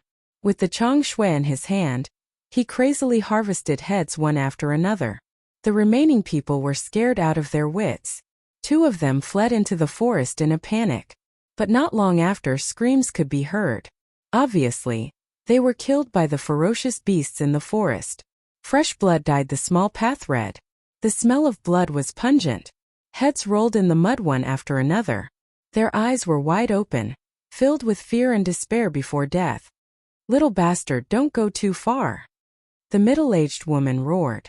Other than Wang Gang, she was the only one who was still alive. "I'm going too far? At that time, I clearly advised you not to provoke me, but you didn't believe me. But now you can't blame me for being ruthless." Qin Feiyong was covered in blood. He was like a blood man, emitting an incomparable murderous aura. Yes, this was his most terrifying side. He would not let go of anyone who dared to touch him. "I'll fight it out with you." Seeing Qin Feiyong getting closer and closer, the middle-aged woman suddenly turned around and slapped at Qin Feiyong. True qi surged in her palm. This was a kind of martial skill. But it was only a mid-tier martial skill. Qin Feiyong's eyes were full of disdain. He also slapped out with a palm, accompanied by the sound of wind and thunder, and sent the middle-aged woman flying. Bang! Puff! The middle-aged woman crashed to the ground and spat out a mouthful of blood. In an instant, her face was full of despair. "Who are you?" She looked at Qin Feiyong in horror. Perfect killing martial skill. Perfect auxiliary martial skill. There was also a white wolf beside him, and his whereabouts were strange. He came and went without a trace. How could there be such a perverted person in the world? "You want to know so much? Well, I'll tell you. I'm Qin Feiyong that you're all looking for." Qin Feiyong said. "What?" The middle-aged woman's body trembled violently. Qin Feiyong stepped in front of her. Chang Shui spun and suddenly blood burst out. A head fell to the ground. "There's only one left." He grabbed Chang Shui and chased after Wang Gang without looking back. Behind him there was a ground full of broken limbs. It was like a Jura hell. On the way, Qin Feiyong encountered many dead beasts. Basically, they were killed in one move, and their wounds were still bleeding. Obviously, they were killed by Wang Gang. This meant that, although Wang Gang's speed was faster than Qin Feiyong, it was not difficult for Qin Feiyong to catch up with him because of the beasts blocking the way. However, occasionally, there would be beasts jumping out and blocking in front of Qin Feiyong. Qin Feiyong called out Wolf King. With the cooperation of a man and a wolf, coupled with the invincible Chang Shui, they were unimpeded along the way. Ling Yunfei and Feng Ling had also woken up and were recuperating in the castle. After chasing for almost an hour, they finally saw Wang Gang on the small path ahead. However, Wang Gang's strength had obviously increased a lot. A 2-star martial grandmaster level beast was actually killed by him with one punch. Even his severed arm had been restored to its original state. Moreover, further away there was a bonfire. They could vaguely see more than a dozen figures around the bonfire. This is not good. A man and a wolf stopped and looked at Wang Gang and the people around the bonfire. They had a premonition of uneasiness in their hearts. Qin Feiyong took out the map and looked at it carefully. He said in a deep voice, "The bonfire is the first safe point. You go to the castle first and let Feng Ling prepare." After keeping the map, Qin Feiyong sent the Wolf King into the castle. Then, he continued to chase after Wang Gang with a torch in his hand. At the same time, Wang Gang also sensed Qin Feiyong behind him. He turned his head to look, and a sneer appeared on his face. Qin Feiyong ran closer and stopped more than 10 meters away. He frowned and said, "You took the best red fire glaze elixir? You also know?" "Yes, you are their companion. It's not surprising that you know." "Yes, not long ago I checked their Qinkuan bag. In the woman's Qinkuan bag, I found an elixir with elixir patterns. Looking carefully, it turned out to be the best red fire glaze elixir. I've heard about the best red fire glaze elixir. I heard that it was made by Jiang Haotian of Yen City. It can help people break through 2 small realms at once. I didn't believe it at first, but after I took it, I really broke through from a 1-star martial ancestor to a 3-star martial ancestor. What surprised me more was that the woman's Qinkuan bag really had a panacea elixir. My arm has been fixed. Now it's my turn to hunt you down." Wang Gang laughed and rushed toward Qin Feiyong without any scruples. 4-star martial ancestor. Qin Feiyong was shocked. What he was worried about finally happened. A 4-star martial ancestor was not someone he and Wolf King could compete with. However, he and Wolf King could not, but it did not mean that others could not. Whoosh! Without hesitation, he went to the castle decisively. Wang Gang suddenly flew into a rage and shouted, "Come out if you have the guts. Don't hide like a coward." A dozen people in a safe place heard the roar and stood up one after another. They looked over in surprise. One of the burly men frowned and said, "It seems to be Wang Gang's voice?" "It's indeed Wang Gang. Let's go and have a look. After all, they are old friends. We should help if we can." A dozen people immediately took out their weapons, held torches and quickly ran toward where Wang Gang was. Inside the castle. "I'd like to see who will be the coward in the end." Qin Feiyong smiled coldly. He turned his head and looked at Feng Ling. He handed Pale Snow over and said, "You heard what Wang Gang said before, right? Now it's your turn." Half an hour passed. Her injuries were more or less healed. She heard. She suddenly stood up and grabbed Chang Shui with cold light in her eyes. Qin Feiyong asked, "Do you need the best red fire glaze elixir?" "No need." Feng Ling said coldly. "Okay." Qin Feiyong grabbed her and appeared on the path. "Die." Seeing the two of them appear, Wang Gang immediately shouted and rushed toward them with murderous intent. "You don't have the ability." Barbarian Elephant Fist.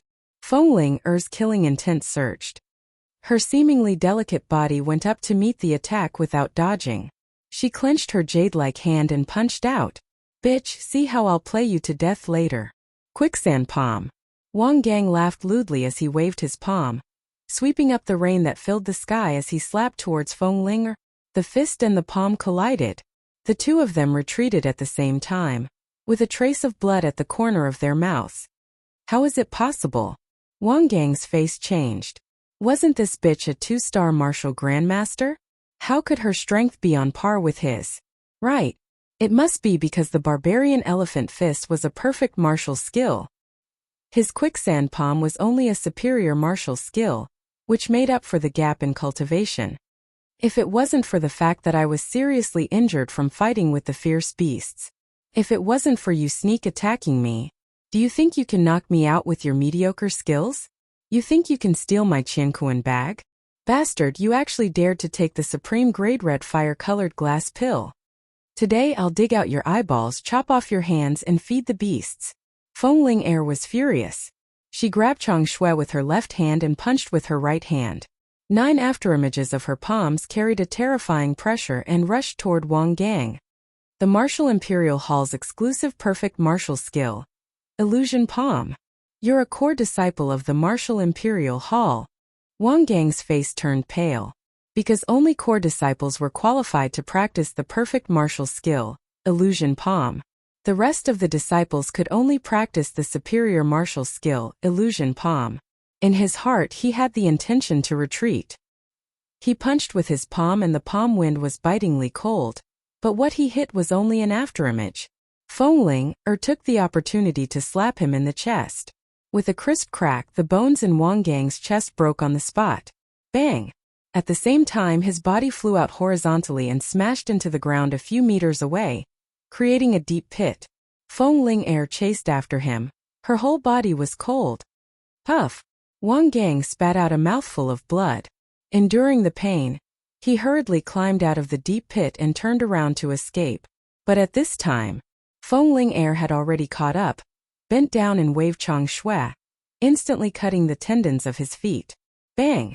At this moment, Wang Gang fell to the ground like a dog eating shit and stuffed his mouth with mud. At the same time, more than a dozen people in the safe area also rushed over. Chapter 159. Feng Er raised her head and raised her eyebrows, before she said with a cold smile, "What is it? Trying to be a busybody?" Qin Feiyong's eyes narrowed slightly, and he also walked to Feng Er's side, ready to go. The bulky man glanced at the two, before he glanced at Wang Gang and asked, "Brother Wang, what's going on here?" Wang Gang placed his hands on the ground and raised his head toward the group of people, before he begged, "Brother Meng, please help me kill these 2 little bastards. I'll definitely repay your kindness." "How dare you speak so rudely?" Feng Er became enraged and stomped her foot on Wang Gang's head. Wang Gang's entire face sank into the mud, causing him to have difficulty breathing. He struggled frantically and cried for help. Seeing this, the group of people immediately glared at each other. The bulky man yelled, "Let go of Brother Wang at once, or else none of you will live." Feng Er let out a disdainful laugh and said in a cold tone, "Come at me if you're not afraid of death. Stubborn." The bulky man became enraged and threw a punch in Feng Er's direction. Humph! Feng Er harumphed and waved her hand, causing 9 blurry figures to rush toward the bulky man like a storm. Illusionary palm. The bulky man's expression changed greatly, as he immediately backed off. The rest of the people were terrified too. This woman was a core disciple of the Martial Emperor Palace. Feng Er said in a disdainful tone, "Aren't you being cocky? Why are you so scared now?" Wang Gang exerted force and raised his head, before he yelled, "Brother Meng, don't be afraid of them. Let's kill them here. Even the Martial Emperor Palace won't be able to find out who did it. You're really courting death." Feng Er's eyes flickered coldly, as if she had transformed into a female Azura. She waved her hand at lightning speed and dislocated Wang Gang's right hand. Wang Gang let out a cry of pain and yelled, "Brother Meng, they have top-tier crimson fire-colored glass pills. You're courting death." Feng Er waved the Chang Shui again, disabling Wang Gang's left hand. Blood spurted out from the wound like a fountain. Top-grade scarlet-colored glass pellet. The burly man and the others trembled and greed filled their eyes. At this moment, Qin Feiyong spread out his hands and said indifferently, "Let's see what this is before we make a move." More than 10 people looked at his palm, but there was nothing. Just when they thought that Qin Feiyong was bluffing, a transparent crystal appeared out of thin air. What? Image crystal. I would never be able to afford an image crystal stone in my entire life, but he has one. This means that his status in the Martial Emperor Hall is definitely not low. Their faces turned pale. If they dared to make a move, the other party would be able to inform the Martial Emperor Hall of what was happening here with a single thought. This time he had really hit the wall. There are some things that you are not qualified to touch. Be honest and do your work. This is the way to survive. Qin Feiyong put away the image crystal stone, his expression as calm as ever. Master is right. We will know our place. Please forgive us for offending you just now. More than 10 people immediately nodded and bowed, their faces full of flattery. They also hated Wang Gang in their hearts. How could they offend these two people? They actually wanted to drag them down with them. What evil intentions? The burly man took a step forward and cupped his hands. Masters, this Wang Gang is despicable and shameless. Killing him will only dirty your hands. Why don't you let me do it for you? Wang Gang said angrily. Ming Ming, what do you mean by this? The burly man sneered. What do I mean? With my understanding of you, I can imagine that you must have taken the initiative to provoke these two masters. People like you should be killed. Ming Ming, I curse you to die a horrible death. Wang Gang roared in exasperation. The person who is going to die today is you. Feng Ling Air kicked Wang Gang's head. Wang Gang was kicked out, howling miserably. His head felt like it was about to split open, and he was in so much pain that he wished he was dead. If it wasn't for Feng Ling Air showing mercy, his head would have already split open. I deserve to die. I have eyes but fail to recognize Mount Tai. I will kowtow to you, please give me a way out. He endured the pain and kept begging. Scum like you deserve to die. Living is a waste of air. Feng Ling Air walked up and Chang Shui descended like lightning, digging out Wang Gang's eyeballs. Immediately, Wang Gang let out a scream like a pig being slaughtered, rolling in the mud. His entire body was covered in blood, looking extremely terrifying. Qin Feiyong watched with trepidation. If a woman was angered, she was much more terrifying than a tiger. In the future, try not to provoke women if you have nothing to do. The burly man and the others also broke out in cold sweat. It was the first time they had seen such a ferocious woman. Feng Ling Air raised her head and glanced at them, instinctively taking a few steps back. They were afraid that the next target would be them. Feng Ling Air snorted from her nose, her face full of disdain. She walked in front of Wang Gang, took back the Qingkuan bag, grabbed Wang Gang's clothes, and threw him into the nearby forest. He lost his eyes and his hamstrings were broken. His hands were also gone. His fate was destined to be tragic. Not long after, he was cut into pieces by a few fierce beasts that rushed over after hearing the news.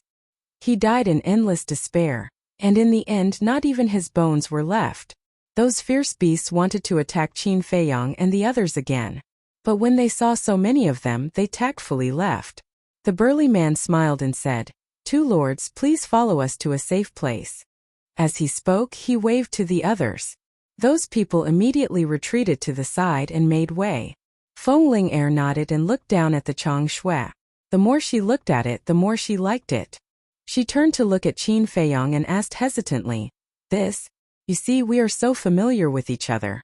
This dagger, can you lend it to me to play with for a few days?" "In your dreams." Qin Feiyong snatched the Chang Shui, wiped the blood off, and put it into the Qingkuan bag. Feng Ling Air could only watch helplessly. "How stingy." She snorted coldly and walked toward the safety point without looking back. "This has nothing to do with being stingy. Chang Shui is the only thing my mother left for me. I can't let anyone take it." Qin Feiyong muttered and followed her silently. "Let's go." The burly man waved his hand, and more than a dozen people quickly followed. After dozens of breaths, the group arrived at the safe place. The so-called safe place was actually a piece of flat land about a dozen meters wide. There was a canopy on it, and there was a bonfire in the middle, which gave people some warmth. Although it was simple, at least it could shelter them from the rain. Above the bonfire there was a piece of barbecued meat, but the surface was burnt, and there was a pungent smell of burnt meat. Feng Ling Air frowned and shouted, "It smells too bad. Take it away." "Yes, yes, yes." The burly man nodded repeatedly, grabbed the barbecued meat, and threw it directly into the forest next to him. Then he said, "My lords, why don't we go and get you some fresh meat? Just don't disturb me. You can do the rest." Qin Feiyong said lightly.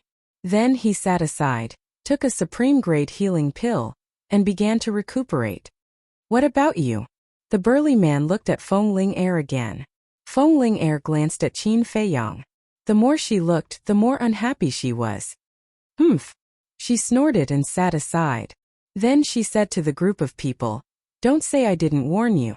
If you disturb my meditation, I'll make sure you have to bear the consequences." Then she closed her eyes. The group of people felt bitter in their hearts. These two lords were really hard to please. "Wangku Li Kue, come with me to hunt." The tall and sturdy man called for two men, who took a torch and walked along the path. After they were far away from the safe place, the burly man turned to the two of them and whispered, "Do you want supreme-grade crimson fire-colored glass pills? Brother Meng, what are you going to do?" The two of them were surprised. "What am I going to do? Of course I'm going to find a chance to kill those two." The burly man's eyes flashed with madness. "Brother Meng, are you crazy? They are the core disciples of the Martial Imperial Hall, and they have the image crystal. If we're not careful, we'll be doomed." Wang Ku and Li Kue whispered, "What are you afraid of?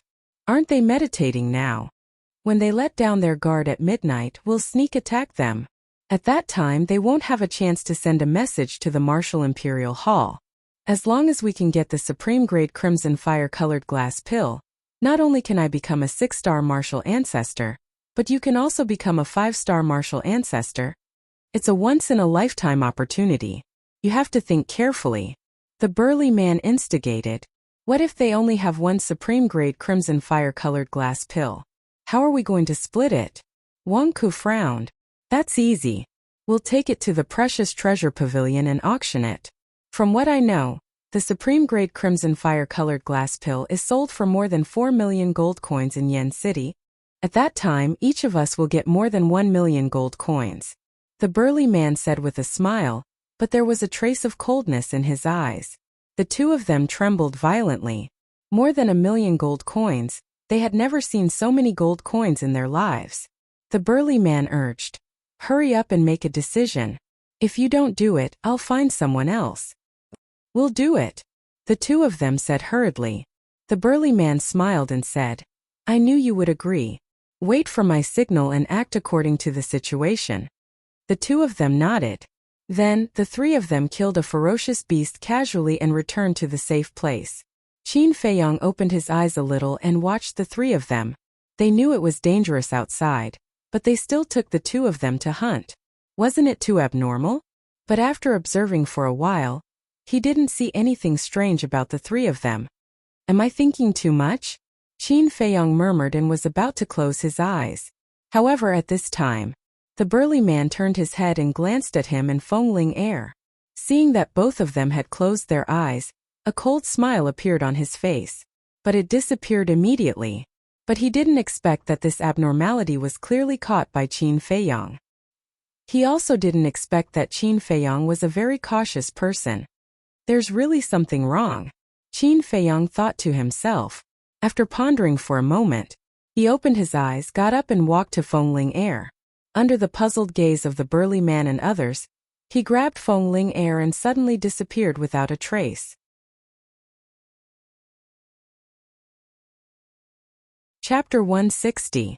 Qin Feiyong, what are you doing? Fengling air was also a little confused by Qin Feiyong's sudden action. Shoo! Qin Feiyong made a shushing gesture. Outside, the burly man and the others looked around in surprise. Where were they? How could they disappear into thin air? Could it be that they could teleport? Li Kue said, "Brother Meng, do you know where they went?" The burly man shook his head. Wang Ke frowned and said, "Did he notice our motive? Impossible. After we came back, we didn't show any flaws." The burly man shook his head decisively, his expression uncertain. "Meng, what motive? What are you talking about?" The others looked at the three of them in confusion. "Nothing," Meng said irritably, sitting next to the bonfire. Under the light of the fire, his face was full of hostility. "In the castle." "What motive?" Fengling air, Ling Yunfei, and Wolf King also looked at Qin Feiyong in confusion. "How would I know? Anyway, it can't be anything good." Qin Feiyong sneered. He didn't dare to say about the others. But Meng, Wang Ku, and Li Kue were definitely suspicious. Fengling air said, "Do you want me to go out and kill them?" "No need. There are still 2 danger points before we reach the desert of death. We might as well make use of them. Besides, their strength is not bad." With your current ability, it won't be easy to kill them all. As soon as Qin Feiyang finished speaking, he found that Fengling Heir's expression was a little strange. He said helplessly, "Don't misunderstand. It's not that I don't have confidence in you. I just don't want you to get hurt." "Oh, you still care about me?" Fengling Heir didn't dare to be surprised. "Forget it." Qin Feiyang's face twitched. He walked to the iron box and continued to copy the Huan formula. Fengling Heir asked Wolf Cub, "What did Qin Feiyang write? What's the point of doing that?" "Nonsense, would he do something meaningless?" Wolf King glared at her and continued to nap on the ground. Fengling Heir pinched its ear and asked curiously, "Then tell me, what's the point?" Wolf King said angrily, with my bad temper, "Do you believe that I won't bite you? Then bite me." Fengling Heir stared at it unkindly. A good wolf doesn't fight with a woman. Wolf King's eyes were full of disdain as he said indifferently, "Let me put it this way. If he didn't write that thing, his cultivation level would have long surpassed yours." Fengling Heir was dumbfounded. In front of him, "Your talent is only a little better than trash." Wolf King said contemptuously, "How dare you compare me to trash? Wolf Cub, you really need to be taught a lesson." Fengling Heir scowled and pinched hard with her jade-like hand. One of Wolf King's ears was suddenly deformed and he grimaced in pain. "Brother Wolf needs to be taught a lesson. What do you want? Bite my balls if you have the guts." Wolf King roared. "Shameless, dirty." Fengling Heir was so angry that her teeth itched. Seeing the girl and the wolf fighting fiercely, Ling Yunfei shook his head helplessly. However, he firmly believed in Wolf King's words. Qin Feiyang's martial arts talent was indeed much better than Fengling Heir's.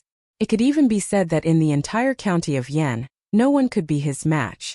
That night, Fengling Heir made a breakthrough.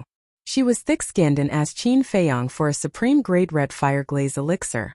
She became a 5-star martial grandmaster. And Qin Feiyang only had 6 supreme grade red fire glaze elixirs left. The next morning, not only did the rain not stop, but it also became heavier. Meng Ming and the others were ready to go. Qin Feiyang also withdrew his arm and closed the iron book. He looked at Fengling Heir and said, "Just pretend that you don't know anything. Fengling Heir, don't expose your current strength too early." "I know what to do." Fengling Heir rolled her eyes as if she was blaming him for being a busybody. Ling Yunfei shrugged and said with a smile, "We don't know anything." Qin Feiyang smiled and did not talk nonsense with Fengling Heir. He led the two to the safe place. They appeared out of thin air again? Meng Ming and the others were about to set off. When they saw the three of them, their eyes almost popped out. Ghosts were nothing more than this. Cough. Wang Ke coughed and pulled Meng Ming's sleeve. Meng Ming suddenly came back to his senses. He quickly walked to the three of them and bowed. He looked at Ling Yunfei in confusion and asked, "Lords, who is this?" Qin Feiyang smiled and said, "He is also a core disciple of the Martial Imperial Palace. Greetings, Lord." The group immediately bowed. Ling Yunfei nodded faintly. Meng Ming smiled flatteringly and said, "Lords, you see that danger is everywhere. Why don't we travel together so that we can take care of each other?" "Okay." Qin Feiyang thought for a while and nodded in agreement. Meng Ming was overjoyed and asked, "When shall we set off?" Qin Feiyang looked at the sky and saw layers of dark clouds. He did not know when the rain would stop, so he might as well set off now. Therefore, the group of people rushed through the rain. There were 5 people clearing the way in front, 5 at the back, and 3 at the left and right. Qin Feiyang and the other 2 walking in the middle had nothing to do. Meng Ming killed a beast with a slash. He looked back at Qin Feiyang and asked with a smile, "Lord, where did you go last night? We were worried to death when we saw you suddenly disappear." "Thank you for your concern." Qin Feiyang smiled and said. He avoided Meng Ming's question. Meng Ming turned his head and frowned. He asked without looking back, "Lords, is this your first time in the desert of death?" Qin Feiyang nodded. "Then it's easy." Meng Ming sneered inwardly and shouted, "All of you stay alert. Let's try to reach the second safe point before it gets dark." "Okay." Wang Ku and the others shouted. The path during the day was much safer. It took a long time to encounter a beast blocking the way. The strength of the people present was not bad, so they could easily deal with it. When it was almost evening, Meng Ming, who was walking in front, suddenly raised his hand and shouted, "Everyone stop! What's wrong?" Someone asked. "Nothing, I'm just thirsty and want to drink some water." Meng Ming took out a water bag and drank a mouthful. He turned to look at the others and smiled. "Does anyone want to drink?" However, as he spoke, he secretly winked at Wang Ku and Li Kuei. The two of them nodded without leaving a trace. "Brother Meng, thank you. It's raining. We've drunk enough rain. How can we be thirsty? Let's continue our journey." The others laughed. Qin Feiyang's pupils shrank. "That's right. We've drunk enough rain. How can Meng Ming be thirsty? Something's wrong." He raised his head and looked at the path ahead. There was still a dense jungle on both sides of the path, but it was surprisingly quiet. Along the way, although there were few ferocious beasts, the roar of beasts and the sound of insects never stopped in the jungle. But here, not to mention the roar of beasts, there was not even the sound of insects. It could even be described as dead silence. He carefully observed the terrain around him, and suddenly realized that this was the second danger point. Since it was a dangerous point, why didn't Meng Ming say it? Meng Ming had already put away the water bag and smiled. "Everyone, there's still an hour's journey to the safe point. We should be able to reach it before dark. Let's go." The group continued to set off. However, Meng Ming, Wang Ku, and Li Kuei had unknowingly retreated to the middle of the crowd. The others also noticed it, but they didn't suspect anything. But Qin Feiyang knew in his heart. He pulled Ling Yunfei's sleeve. Ling Yunfei understood and used the same method to remind Feng Ling next to him. The dangerous point was close at hand. Meng Ming and the other two subconsciously put their hands on the Qingkuan bag at their waist. Finally, the group entered the dangerous point. Whoosh! Immediately, streaks of blood-red light shot out from the bushes, covering a large area. At first glance, it looked like a sea of blood, incomparably terrifying. "What the hell is that?" Everyone turned pale with fright. But even Qin Feiyang, who had long been prepared, couldn't help but turn pale when he saw the blood-red flowing light clearly. "This is blood leech!" He roared loudly. "Blood leech!" Hearing this name, everyone's face instantly turned pale. There was no desire to fight at all, only despair and helplessness. It was also at this moment Meng Ming and the other two revealed their killing intent. They took out a dagger from their Qingkuan bag and directly pounced on Qin Feiyang and the other two. "Fox's tail has finally come out?" Qin Feiyang sneered. The big hand hidden in the sleeve stretched out like lightning. Chang Shui was invincible. The three daggers were broken on the spot. At the same time, Feng Ling threw out 3 palms in a row.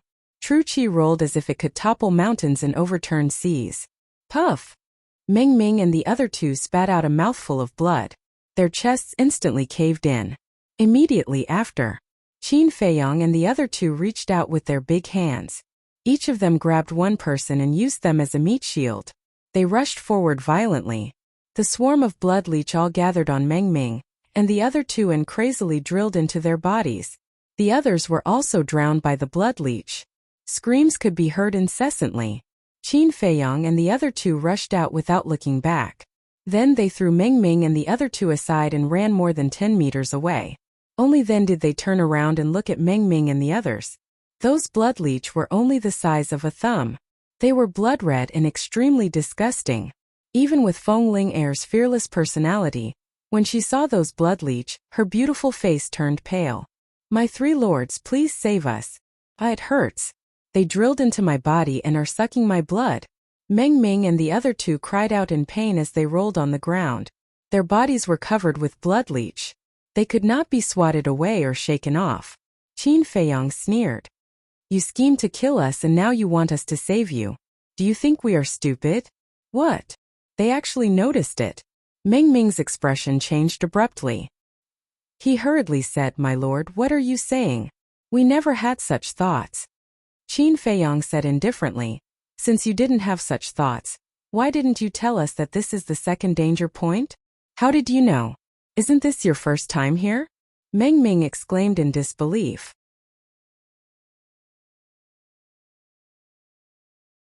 Chapter 161. Although it's our first time going to the Death Desert, As disciples of the Martial Imperial Hall, it's not difficult for us to know the situation along the way. Qin Feiyang sneered. Hearing this, Meng Ming was immediately filled with regret. Although there were more than 10 people in the group, only he, Wang Ku, and Li Kuei had been to the Death Desert. Therefore, he asked the two of them to cooperate. He originally thought that Qin Feiyang and the other two knew nothing about the situation along the way. He planned to make a big fuss at the dangerous point and take the opportunity to kill the three of them. However, he did not expect that not only did the other party know everything, but he also knew their motive. Lord, I was wrong. I was forced by Meng Ming. Please be merciful and save me. Wang Ke cried. Yes, it's all Meng Ming's fault. Lords, please forgive us and save our lives. Li Kuei hurriedly said. You reap what you sow. Slowly enjoy the process of death. When you are reincarnated in your next life, remember to keep your eyes open and see who you can offend and who you can't. Qin Feiyang sneered and left quickly with Ling Yunfei and Li Kuei. Feng Ling'er looked at Qin Feiyang's back as she hurried along. Her eyes were filled with an inexplicable brilliance. Meticulous like dust. Observant to the smallest detail. Was this kind of temperament innate? Or was it acquired? If it was the former, it could only mean that the young man in front of her was a born monster. But if it was the latter, how did he survive all these years? How many setbacks and hardships did he go through? She wanted to know more about this man now. She had never had such an impulse before. Swoosh! However, only 100 breaths had passed. A white figure suddenly descended from the sky and blocked their path. Qin Feiyang and the other two were shocked and immediately attacked.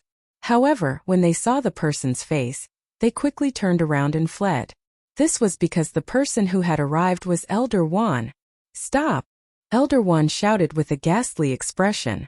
The three of them stiffened and looked at each other helplessly. When they turned around and saw the pair of eyes filled with anger, they immediately lowered their heads and remained silent like children who had done something wrong. What happened? Why didn't Fatso send me a message? Qin Feiyang was very upset. Elder Wan glanced at the three of them. His face was dark, and the veins on his forehead were bulging. It was obvious that he was on the verge of exploding with rage. Qin Feiyang and Ling Yunfei swallowed their saliva and pulled Feng Ling'er's sleeves at the same time. Do what? Feng Ling'er glared at the two of them. Of course, she understood what Qin Feiyang meant. But now that Elder Wan was in a fit of anger, she did not want to get on his bad side. Very good. Very good. Elder Wan looked at the three of them and nodded. He did not say much, but Qin Feiyang and the other two could clearly feel that Elder Wan was like a volcano that was about to erupt. Qin Feiyang and Ling Yunfei pulled Feng Ling'er's sleeves again. Ling Yunfei whispered, Senior Sister Ling-er, go quickly or we'll all be finished. Why don't you go? Feng Ling'er said angrily. The two of them felt bitter. They looked up at Elder Wan and laughed awkwardly. What are you laughing at? Is it very funny? Elder Wan roared. He was so angry that he couldn't vent his anger. The two of them immediately lowered their heads and stretched out their hands at the same time to push Feng Ling'er out. You two bastards! Feng Ling'er was furious and glared at the two of them. But now that things had come to this, she could only bite the bullet. She raised her head and walked to Elder Wan's side. She lowered her head and said, Grandpa Wan, we were wrong. You know you were wrong? How rare. Then tell me, where did you go wrong? Elder Wan was so angry that he laughed. I shouldn't have hidden it from you. I shouldn't have gone to the desert of death without permission. It's all my fault. I was too willful. I shouldn't have listened to Jiang Haoyan and Ling Yunfei's slanderous words. Qin Feiyang and Ling Yunfei were initially grateful to Feng Ling'er for taking the blame alone. But when they heard the fifth sentence, they were dumbfounded. Did they think too much? This woman was simply shirking the responsibility. Grandpa Wan, I shouldn't have been instigated by them. I should have stopped them from the beginning and reported them. Grandpa Wan, I'm sorry for your nurturing. I feel guilty. Feng Ling'er looked very wronged. She was about to cry. Pretend. Keep pretending. Qin Feiyang and Ling Yunfei looked at her with disdain. It would be a pity if she didn't become an actress. Feng Ling'er secretly glanced at the two of them. She looked a little smug, as if saying, Who told you to push me? This is the consequence of offending me. She looked at Elder Wan pitifully and said, Grandpa Wan, although I was instigated by them, I don't deny my fault. Please punish me. You shouldn't be so shameless. Qin Feiyang sighed. He couldn't count on this woman. If he continued to let her speak, it would only add fuel to the fire. He looked at Elder Wan and consciously admitted his mistake. Elder, it's our fault for sneaking out of the Martial Imperial Hall, but I was also forced. It was Ling Yunfei who instigated me. What? Ling Yunfei stared at Qin Feiyang in disbelief. Feng Ling was also dumbfounded. Elder Wan's face was twitching uncontrollably. After Ling Yunfei came back to his senses, he hurriedly shouted, Elder Wan, I don't know anything. They asked me to follow you. Qin Feiyang and Feng Ling were stunned. This was the rhythm of refusing to admit defeat no matter what. Elder Wan glanced at the three of them. He was angry and amused. Humph, don't think that this matter will be over just because you don't admit it. I'm not afraid to tell you that before I left, I asked Elder Ji to imitate the Danwang Hall and make a pig cage. I'm afraid it's already ready. If you don't tell the truth, you'll live in a pig cage for a while when you go back. I believe that you'll be very satisfied. Elder Wan said expressionlessly. Pig cage. Feng Ling face turned pale. Is there a need to be so cruel? Qin Feiyang smiled embarrassedly. Humph, to deal with disobedient people like you, I have to use extreme means. Elder Wan snorted. Qin Feiyang's face stiffened. He said helplessly, Elder Wan, in fact, this is what happened. Some time ago, I heard that the Death Desert is a very suitable place for training, so I encouraged Ling Yunfei and Feng Ling to go and have a look. Someone had to bear this responsibility.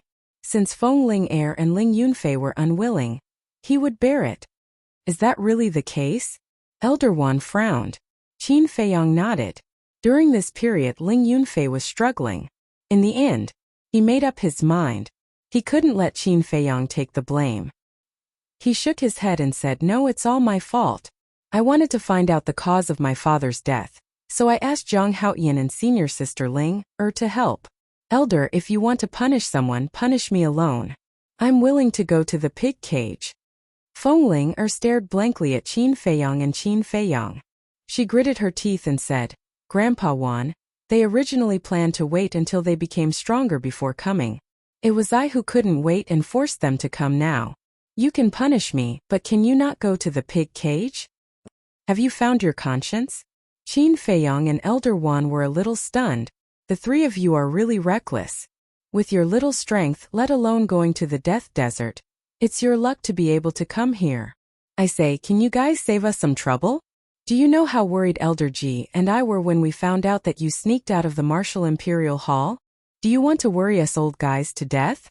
Elder Wan glared at the three of them, his heart filled with hatred and love. We're sorry. The three lowered their heads with an apologetic look. Elder Wan continued, especially you, Ling Yunfei. When I asked about your father's situation, you acted dumb.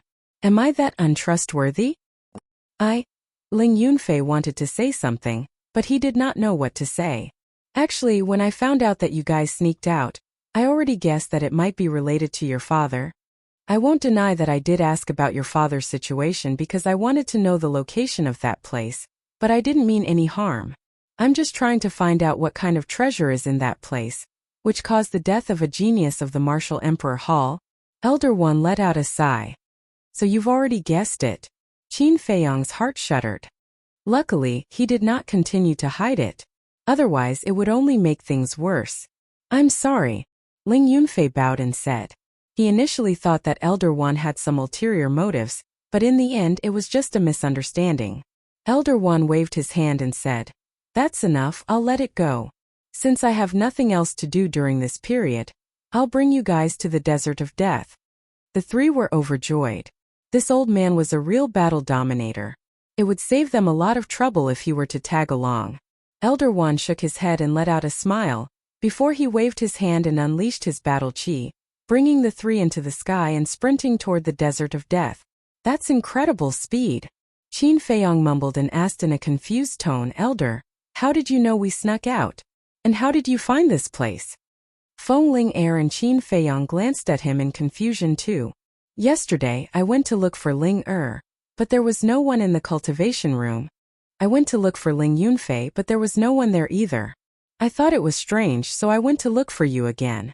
Fatso and Lu Hong both told me that you guys were cultivating in that ancient castle.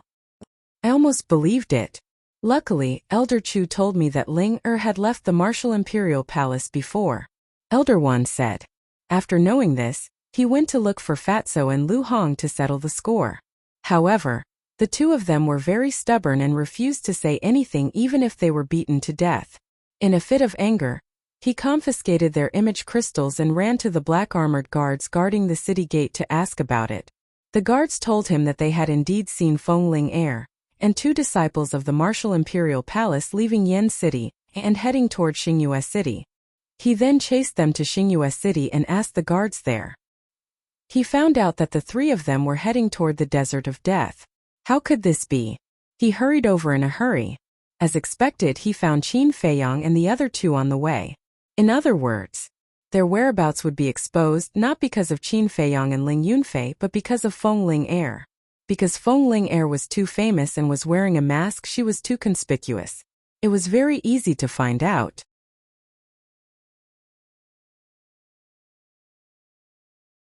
Chapter 162. The speed of the War Emperor was beyond imagination.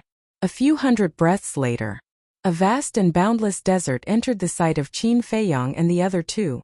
Although it had rained for 2 consecutive days, the desert was still very dry, and the air was a little stuffy. And in the periphery of the desert there were figures everywhere. Some were exploring. Some were fighting with berserk beasts. Qin Feiyang felt a little strange.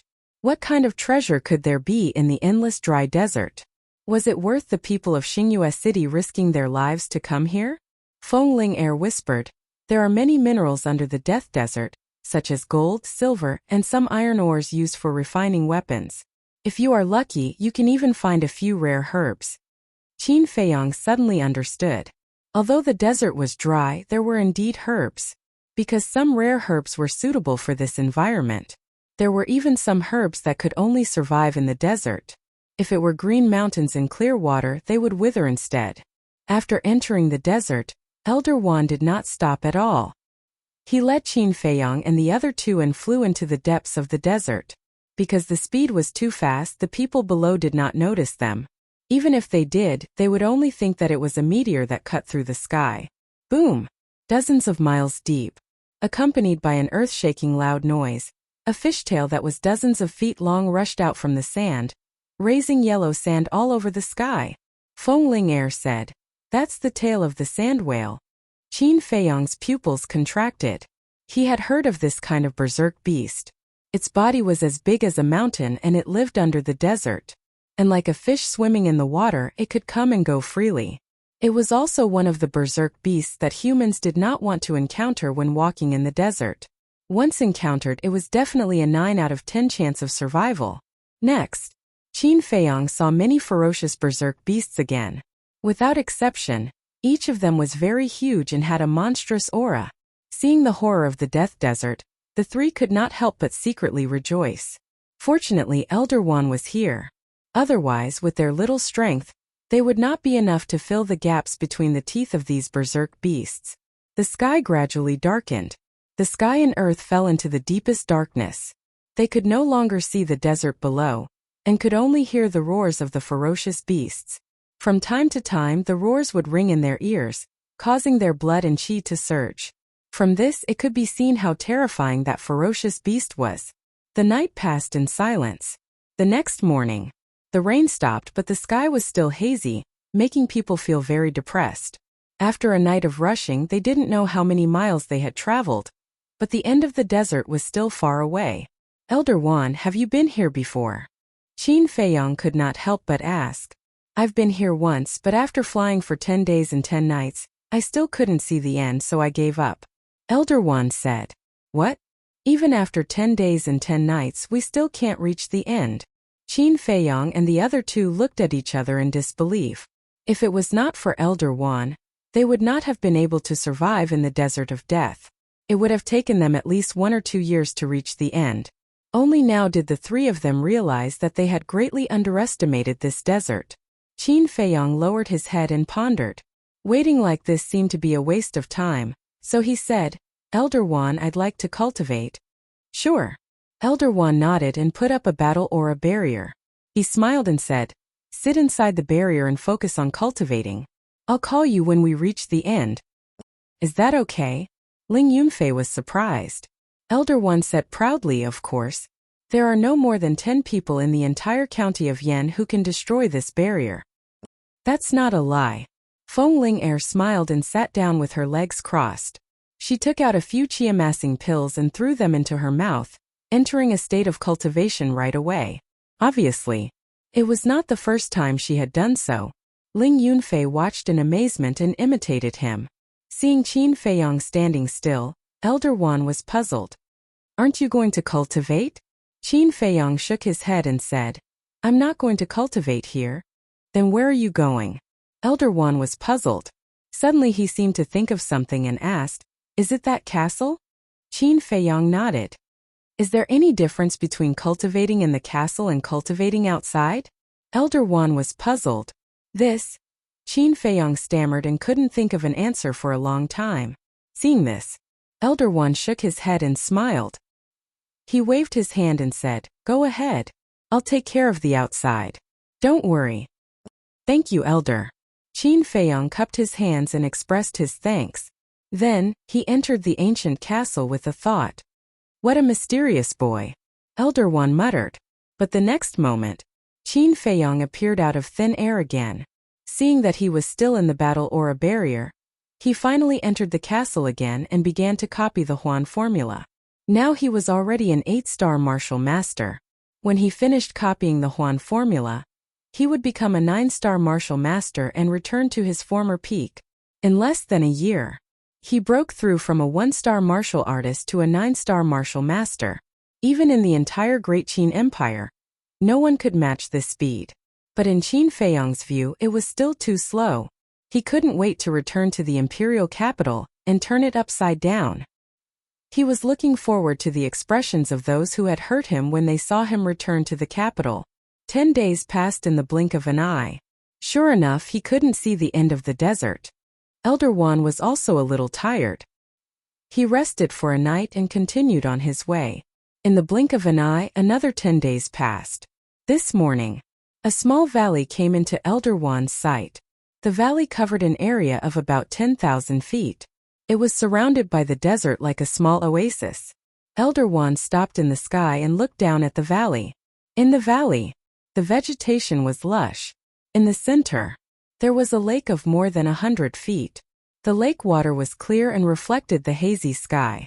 I really didn't expect that there would be such a beautiful place in the depths of the Death Desert. Elder Wan's eyes lit up. Suddenly, his aged body shuddered violently. Could it be this place?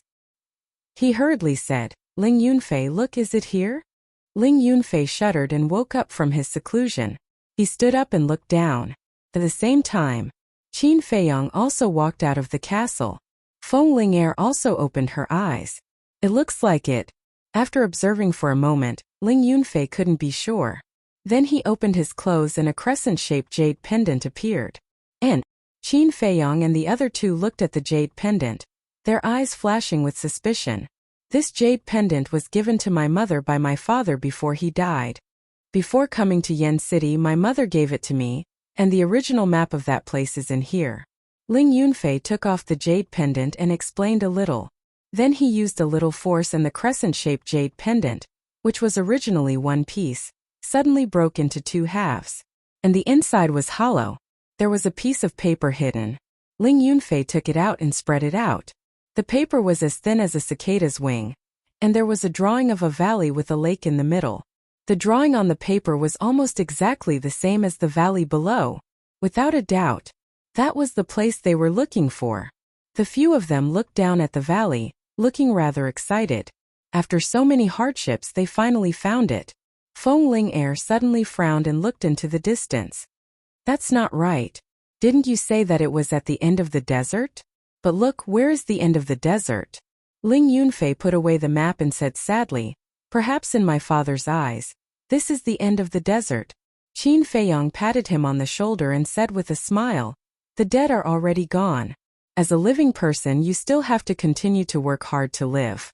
I believe that your father in the underworld would also wish for you to live happily every day. Thank you. Ling Yunfei looked at him gratefully and said, before my father died, he left a sentence. He said that he left his name on a stone wall beside the valley. Let's go and find it. If there is a name, it must be here. Okay. Elder Wan led the three of them and swooped down. Roar! However, the four of them had not gone down yet. The desert around the valley trembled violently. Then, accompanied by a series of roars, huge tails broke out of the sand and set off a sandstorm. Elder Wan's face changed and hurriedly led the three of them to the sky. Standing high in the sky, he looked down with his brows tightly knitted together. As for Qin Feiyong and the other two, their faces and eyes were full of horror. Those were the tails of the sand whales.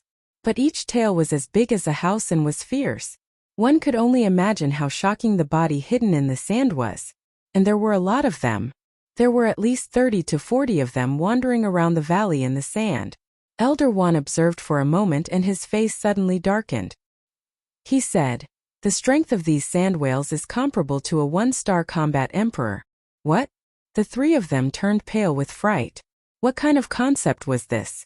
One had to know that there were no more than 20 combat emperors in the entire Yin County. However, there were at least 30 to 40 battle emperor level beasts in this place alone. How could they enter the valley?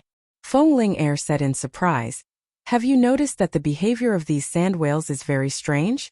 It gives people the feeling that they are protecting the valley? That's right. They are protecting the valley. As long as we don't barge into the valley, they won't attack us, Elder Wan said in a deep voice. Although the sand whales were blocking the way, their hearts were burning with passion. 30 to 40 combat emperor-level sand whales were guarding this place. There must be some kind of peerless treasure in this valley. Qin Feiyong asked, Ling Yunfei, how did your father get in? That year, Ling Feng was still a disciple of the Martial Imperial Palace. At most, he was probably a martial great lord.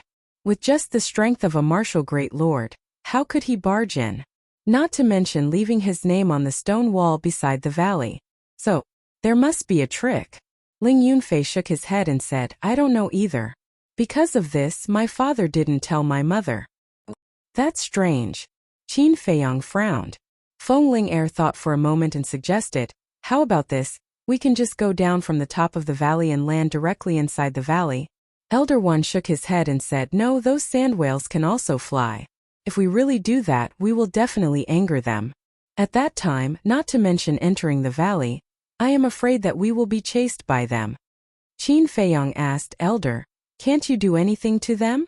Actually, I am only a one-star combat emperor. Unless the chief palace master comes personally. Elder One smiled bitterly.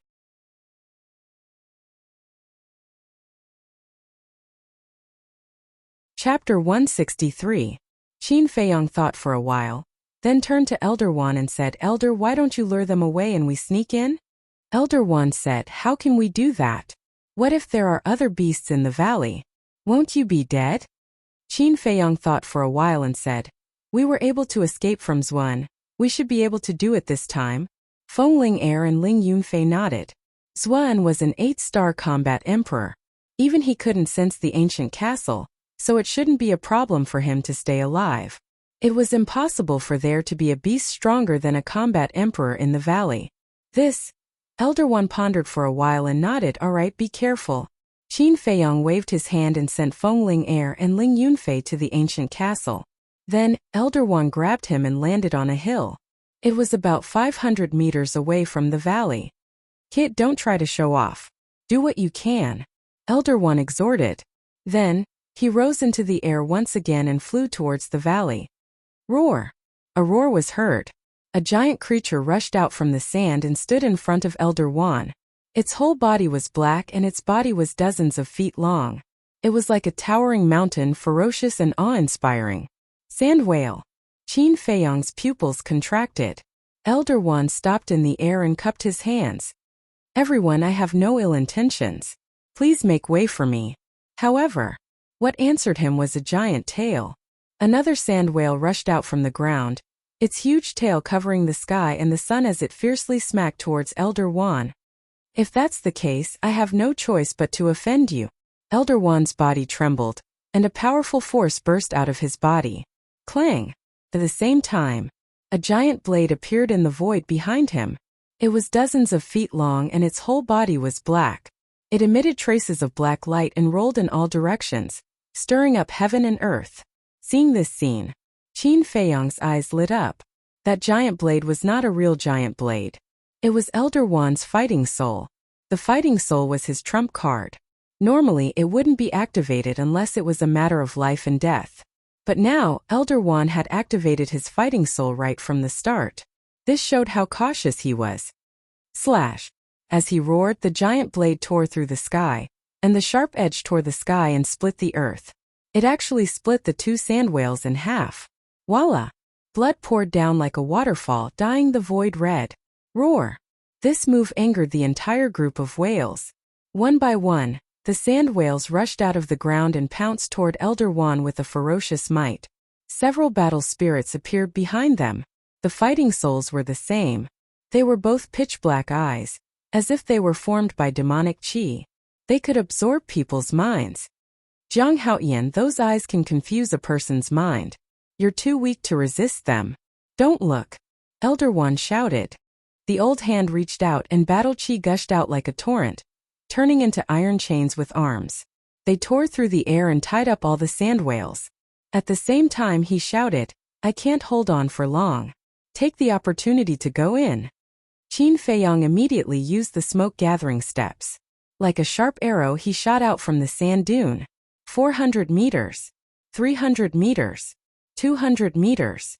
He pushed his speed to the limit, leaving behind a series of afterimages. Puff! However, at this moment, Elder Wan spat out a mouthful of blood. A sand whale broke free from its restraints and pounced toward Qin Feiyang with a terrifying ferocious might. Evil beast, die! Elder Wan shouted angrily. The giant blade on his back tore through the sky like lightning and cut the sand whale in half. Roar! The other sand whales were even more irritable. The iron chains condensed from battle aura broke one after another, making loud clanging sounds. Elder Wan also spat out mouthfuls of blood. At this moment, Qin Feiyang was only 50 meters away from the valley. At most 5 breaths. No, he only needed 3 breaths to enter the valley. However, the sand in front of him suddenly surged. Qin Feiyang's expression changed, and he hurriedly took a step forward. Whoosh! A white light flashed past his original position. It was so fast that even Qin Feiyang could not catch its true appearance. Following closely, the blood-red light turned in the air and attacked his back again. Qin Feiyang felt cold all over and entered the castle without hesitation. What is it? It's so fast? He was extremely surprised. However, in the current situation it was a race against time. He could not continue to hide. Taking out the Chang Shui, he left the castle without hesitation. Immediately, he saw a small snow-white snake on the ground in front of him. The small snake was only the length of a chopstick. Its whole body was like jade. Its pair of long and narrow eyes were emitting a soul-stirring cold light. White Jade Devil Snake! Qin Feiyang could not help but exclaim. The white Jade Devil Snake was very beautiful. It was even more beautiful than jade. However, its toxicity made one's scalp tingle. Once bitten, even an antidote pill could not completely eradicate it. Moreover, its toxin could destroy one's cultivation. One's body would be good and bad until one finally died. That's right. Ling Yunfei's father must have been poisoned by the white Jade Devil Snake, which was why his injuries kept repeating. Hiss!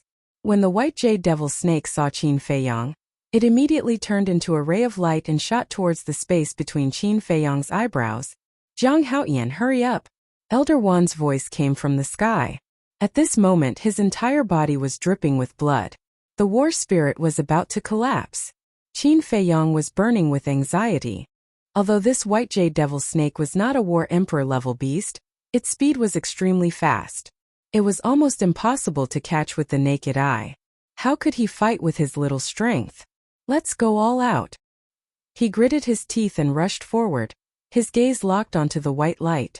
Seeing that he was about to collide with the white Jade Devil Snake, he suddenly raised his hand and slashed at the white Jade Devil Snake's head. Hiss! The white jade devil snake was split into two on the spot. Chang Shui was unharmed. However, Qin Feiyang was sent flying by that terrifying force. Chang Shui also flew out of his hands. Even the right hand that was holding Chang Shui, accompanied by a cracking sound, the skin and flesh were split open, and the bones were broken. Bang! He was like a meteorite, smashing into the sand dozens of meters behind him. The blood in his body was surging, and his internal organs were injured. He couldn't even stand up, and his consciousness was quickly being devoured by the darkness. With a thought, he pulled Feng Ling-er out of the castle and shouted, "Hurry up and help me." Although Feng Ling-er was petite and exquisite, she was extremely strong. She bent down and picked up Qin Feiyang, then ran over to pick up Chang Shui. When she saw the white jade devil snake beside her, she couldn't help but feel a chill in her body and mind, and quickly ran towards the valley. So fragrant, so soft.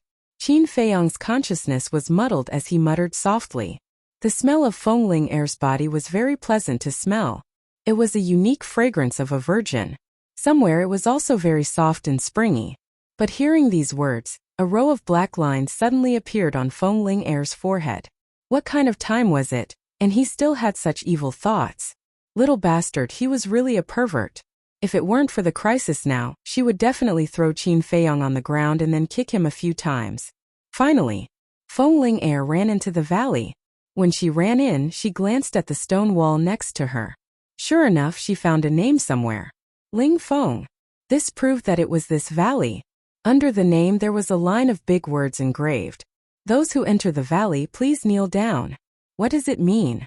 Feng Ling-er held Ling Yunfei with a head full of doubts and ran towards the lake without looking back.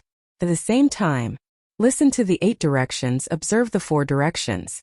Unexpectedly, they didn't find the shadow of a beast. "Those who enter the valley, please kneel down." This sentence should be left by Ling Feng. It might mean that if you want to enter the valley, you must first kneel down and worship, and those sand whales may not block the way. Qin Feiyang's weak voice reached Feng Ling-er's ears. Feng Ling-er stopped and asked suspiciously, "Is that what it means? Inform Elder Wan and let him try." Before Qin Feiyang could finish, he fainted. Feng Ling-er turned to look at the sky and shouted, "Elder Wan, quickly kneel down and worship." Kneel down? Elder Wan raised his eyebrows. He was the War Emperor, a powerhouse who stood at the top of the pyramid in the county of Yan. His pride didn't allow him to do such a thing. He shouted, "Is the valley dangerous?" "Not for now." Feng Ling-er shook her head. "Well then I'll retreat first. When you come out I'll come to pick you up," Elder Wan said, and then let go of the battle chi chain. Dragging his severely injured body, he turned around and flew away. Some of the sand whales immediately roared and chased after him. The other group of sand whales surrounded the valley and blocked the entrance, staring coldly at Feng Ling-er. Feng Ling-er's face was a little pale. But seeing that those sand whales didn't intend to rush into the valley, she was slightly relieved. She took out a healing pill and a bone-replenishing pill and fed them to Qin Feiyang. "Little bastard, wake up," she mumbled to herself, looking very anxious. Although the sand whales didn't come in, she felt a little scared to be stared at by so many powerful beasts. Dozens of breaths passed. Qin Feiyang's closed eyelids finally moved. He slowly opened them and whispered, "Am I dead?" "Not dead." Feng Ling-er was overjoyed. Finally, there was someone who could talk.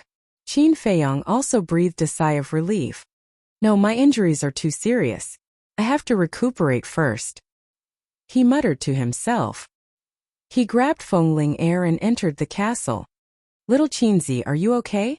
Wolf King hurried forward and asked with concern. "I'm lucky that I'm not dead." Qin Feiyang forced a smile. He took out a supreme healing pill and a bone-replenishing pill and stuffed them into his mouth. Although Feng Ling-er had fed him before, the effect of ordinary pills couldn't be compared with that of supreme pills. Half an hour later, his injuries had more or less recovered. "Let's go out and have a look." Qin Feiyang got up. His eyes flashed, and he appeared in the valley with Feng Ling-er. When they saw those sand whales, the 3 of them couldn't help but feel numb. Why didn't they come in? Ling Yunfei was puzzled. Qin Feiyang shook his head and said, "I don't know, but this is a good thing. Let's look around and see if there are any treasures." Wait, I want to see the name left by my father first. Ling Yunfei turned around and looked at the sand whales blocking the entrance. He swallowed and walked over slowly.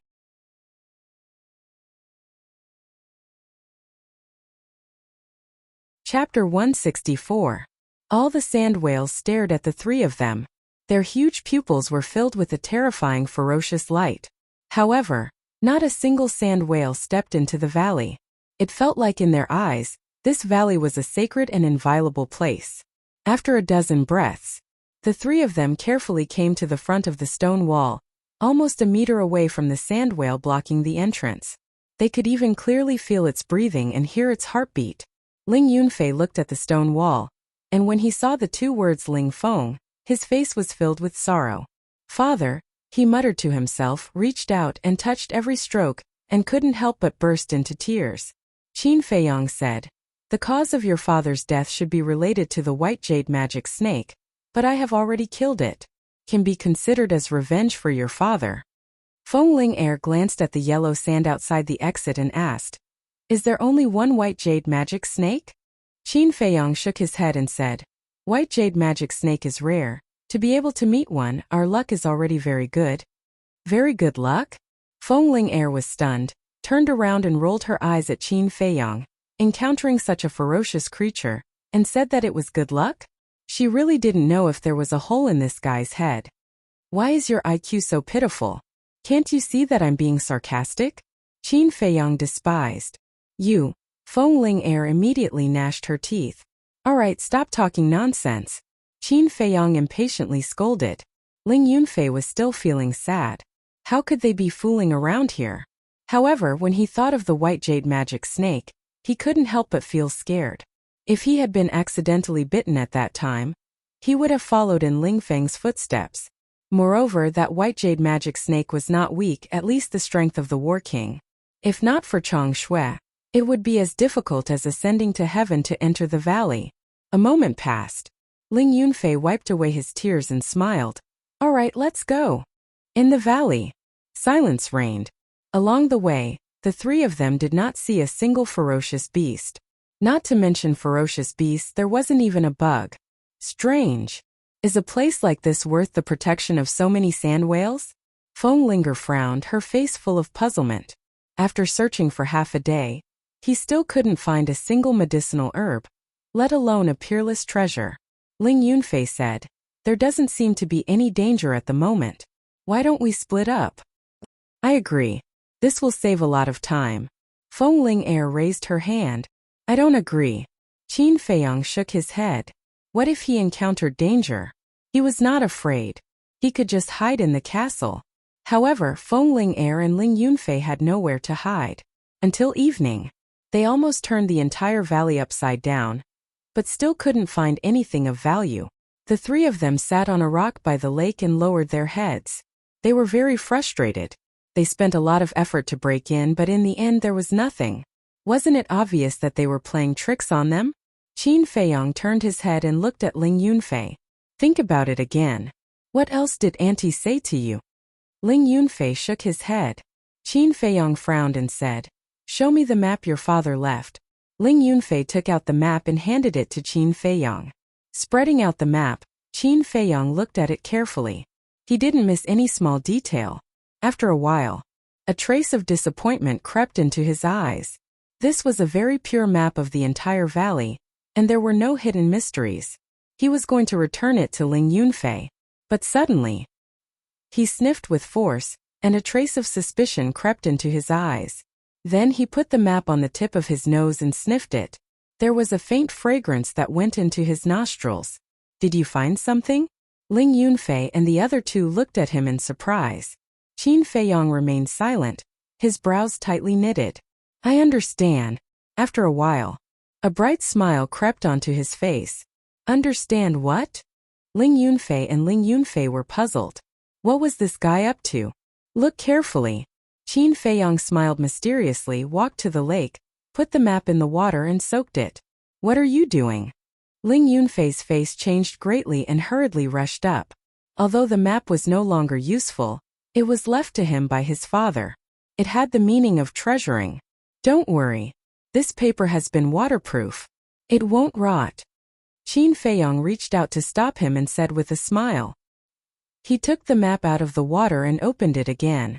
The map didn't change at all, but there was a red arrow symbol on the lake. Qin Feiyong, what's going on? Feng Ling-er and Ling Yunfei were very surprised. There's a special kind of ink. It will show up when it meets water. When the water dries up, it will disappear. And it can be preserved for hundreds of years. And this kind of ink usually emits a wisp of fragrance, but it's very light. If you don't pay attention, it's easy to miss. Qin Feiyong smiled. Fragrance? The two were stunned and went up to smell it carefully. There really is. Feng Ling-er looked at Qin Feiyong strangely and said, Ling Yunfei has been carrying it with him for so long, but he didn't smell it. You can smell it at once. Do you have a dog's nose? Qin Feiyong's face darkened and said angrily, I say, woman, can't you be a little bit more virtuous? Besides, I can smell it, which means that I'm careful. Unlike you, careless and heartless. Be careful that you don't become a leftover woman one day. How dare you curse me? Feng Ling-er gnashed her teeth and suddenly said with a teasing smile, who was the one lying in my arms and saying that I smell good? Little brother, are you interested in me? Ling Yunfei was stunned and looked at the two strangely. Qin Feiyong was also a little stunned. Being molested by a woman? If this could be tolerated, what else could be tolerated? He stepped closer to Feng Ling-er and put his arms around her slender waist. He said with an evil smile, little girl, are you going to play with fire? Do you want me to help you? Feng Ling-er's pretty face immediately turned crimson. Bastard, how dare you molest me? The next moment, she flew into a rage out of humiliation and pushed her knee up. Qin Feiyong hurriedly retreated and was so scared that he was sweating all over. If he was hit, wouldn't his balls be smashed on the spot? This stinky woman was really ruthless. Ahem. Ling Yunfei couldn't stand it anymore. He coughed and teased, I don't object to the two of you flirting, but shouldn't you wait until you're done with your business? Qin Feiyong and Feng Ling-er glared at him at the same time. Phew. Qin Feiyong secretly let out a sigh of relief. He threw the map to Ling Yunfei and turned around to look at the lake in front of him. He said, since the arrow points to this lake, then there must be something important underneath this lake. Ling Yunfei said hurriedly, then what are we waiting for? Let's go down. Wait. Qin Feiyong grabbed him and shook his head. Don't worry. Your father left a mark, which means that he must have been here and even entered the lake. But why didn't he bring the thing out? After Qin Feiyong said this, Ling Yunfei and Feng Ling-er's expressions became serious. Qin Feiyong said again, I suspect that this lake is not as calm as it looks. After that, he picked up a washbasin-sized stone and threw it out with force. It smashed into the center of the lake and immediately splashed up big waves. Whoosh! At the same time, streaks of white light shot out of the waves. Qin Feiyong and the other two's expressions changed and they hurriedly hid behind a stone. Their whole bodies were dripping with cold sweat, because that white shadow was none other than the white jade demonic snake. Moreover, not one or two. It was a group. It was a group. It was hard to imagine how many there were. The three of them looked out and saw that the white jade demonic snakes had returned to the water, and the water surface was gradually calming down. Feng Ling-er turned to look at Qin Feiyong and said angrily, didn't you say that the white jade demonic snake is very rare? But why is there a nest here? Ling Yunfei said with lingering fear, fortunately, I didn't jump down just now, otherwise, speaking of this, he couldn't help but shiver. The white jade demonic snake is indeed rare, but in this place we can't treat it with common sense. But just now we didn't see a single white jade demonic snake by the lake, which means that they are basically concentrated in the center of the lake and at the bottom of the lake. The white jade demonic snake I met at the entrance should have heard the commotion outside and went out to check it out. In other words, Ling Yunfei, your father was not injured at the entrance, but after entering the lake, he was bitten by the white jade demonic snake. Qin Feiyong thought. Ling Yunfei looked at the lake, his expression gloomy to the extreme. Feng Ling-er said, now is not the time to think about revenge, not to mention that there are so many white jade demonic snakes. Who knows which one bit your father back then? Ling Yunfei said. Then let's kill all of them. Feng Ling-er said. That depends on whether you have the ability now. Let's think about how to get into the lake first. I have a way to get into the lake, but I'm afraid it's almost impossible to get out. Qin Feiyang furrowed his brows. He could use the castle to slowly sink to the bottom of the lake, but he couldn't use the castle to rise from the bottom of the lake. At that time they would have to swim up by themselves. But this method obviously wouldn't work. After pondering for a moment, Qin Feiyang said, "How about this, you guys hide here and wait for me, I'll go down and take a look. If there's an accident, at least we won't be trapped at the bottom of the lake." Ling Yunfei shook his head and said, "Even if you go to the bottom of the lake, it won't help, because you can't leave the castle." Qin Feiyang said, "Since we're already here, we can't just turn around and go back." Ling Yunfei said, "No, since we came together, we have to face any difficulties together. I'll go down with you, senior sister Ling, or we'll wait outside." "I don't even have the image crystal, what's the use of staying outside?" Feng Ling rolled her eyes. "Stop talking nonsense, do as I say." After Qin Feiyang finished speaking, he walked to a big tree, took out the chong shui, cut the tree into several pieces, and threw them into the lake one by one. The last piece of wood floated in the middle of the lake.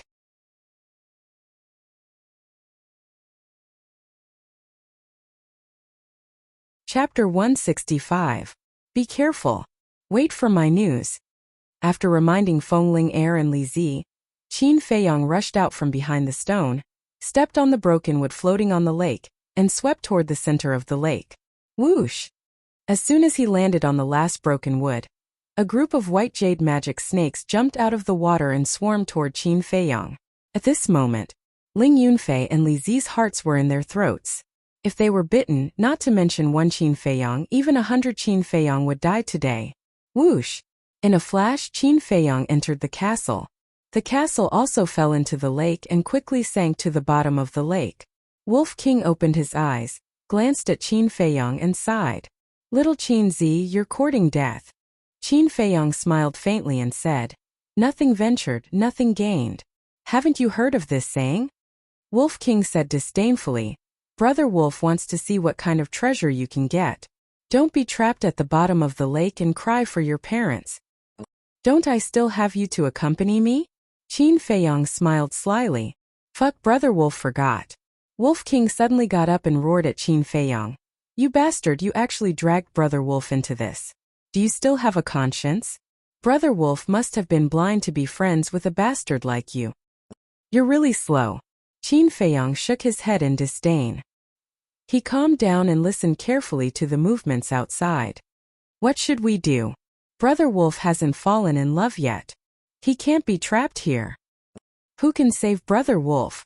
Little Qin Zi, you scammer, Brother Wolf won't let you go even if I become a ghost." The Wolf King cried out in grief and paced around anxiously. "Shut up." Qin Feiyang glared at it and mocked, "Look at your cowardly face. Why don't you think about which female wolf would like you?" Wolf King said disdainfully, "Tisk, there's nothing in this world that Brother Wolf is afraid of. Today, Brother Wolf will risk his life to accompany you." "Villain." Qin Feiyang's face twitched. He was too lazy to talk nonsense with this ruffian wolf. He focused all his attention on the movements outside. The sound of water could be heard in the castle. It was like the sound of a fish swimming in the water. But it was definitely not a fish. It was the white jade devil snake. Moreover, as the castle continued to sink, the sound became louder and louder. This meant that the more white jade demonic snakes he encountered, the more white jade demonic snakes there were. The Wolf King asked in puzzlement, "Little Qin, is the speed at which this ancient castle is sinking fast?" "I'm sensing it. It's quite fast," Qin Feiyang said. Wolf King sighed. "If only I could see the scene outside. It's too hard to listen like this." "Don't be naive. It's good enough to hear the sound outside." Qin Feiyang shook his head. If he couldn't even hear the sound, it would be even more difficult. Hundreds of breaths passed. The noise outside actually gradually became softer. A man and a wolf looked at each other. Was there no white jade demonic snake at the bottom of the lake? Gradually, the sound disappeared completely, and the castle fell into a dead silence. Qin Feiyang said, "Do you want me to go out and take a look?" Wolf King hurriedly said, "Don't alert the snake. Wait until it reaches the bottom." About 100 breaths passed. Qin Feiyang sensed that the castle was not moving. It should have sunk to the bottom. He listened carefully for a while. Hearing nothing, Qin Feiyang planned to go out and take a look. Brother Wolf said with a sinister smile, "Little Qinzi, if you die outside, this castle will be Brother Wolf's. You don't have any objections, do you? If you don't have any objections, write a will first, in case Uncle Yuan comes back and snatches it from Brother Wolf." "I'm done with you." Qin Feiyang glared at him angrily and disappeared in an instant. At the bottom of the quiet lake, Qin Feiyang suddenly appeared. The first feeling was pressure. The water pressure was so strong that he almost suffocated. He hurriedly operated his true qi to protect his body and then looked around. The lake water was very clear like a mirror. He could clearly see the surrounding scenery. And within his line of sight, there was not a single white jade demonic snake, which made him breathe a sigh of relief. He looked up again. In the water layer dozens of meters above, there was a group of white jade demonic snakes playing happily. He had to hurry up. Otherwise, when those white jade demonic snakes found him and waited at the bottom of the lake, it would be bad. He glanced at the bottom of the lake and didn't find anything strange, so he slowly swam forward, trying not to make any noise. After swimming for about a dozen breaths, his eyes suddenly trembled. More than 10 meters ahead, there was a human skeleton sitting cross-legged, and that skeleton was very complete. Its whole body was as white as jade, without any trace of decay. Even on the surface, there was a layer of hazy treasure light, like a peerless divine skeleton. At the bottom of the lake there was a skeleton. This gave Qin Feiyang a very big impact. Could it be that the sand whale outside and the white jade demonic snakes in the lake were guarding this divine skeleton? He temporarily suppressed the doubts in his heart and carefully observed the skeleton's surroundings. He didn't find any white jade demonic snakes, so he swam over. Looking closer, he found a jade box next to the skeleton's feet. The jade box was pure white, about a foot long, with a strange pattern engraved on it, which seemed to be the symbol of a cluster of flames. "What's this?" Qin Feiyang reached out to grab the jade box and was shocked to find that the jade box was as heavy as a mountain. Even if he used both hands, he couldn't move it half an inch. "Is it stuck to the bottom of the lake?" Qin Feiyang frowned. He simply let go and entered the castle. "What did you find?" Wolf King asked. "I found a skeleton in a jade box, but the jade box is very heavy. I can't move it." Qin Feiyang explained the general situation. Wolf King's pupils constricted and he said in surprise, "Soaking in the water, the skeleton didn't show any signs of decay. How strong was he when he was alive?" Qin Feiyang said, "It's very likely that he was a peerless expert." Wolf King's spirit was lifted, and he said with rapid breathing, "There must be some incredible treasure in the jade box left behind by such a person. Hurry up and get it in." "Okay." Qin Feiyang nodded, took a few deep breaths, and appeared next to the skeleton again. Looking up, he saw that the white jade demonic snakes didn't notice anything unusual at the bottom of the lake, so he held the jade box with both hands and used all his strength. Finally, the jade box moved. At the same time, Qin Feiyang thought, and the next moment, he appeared in the castle with the jade box.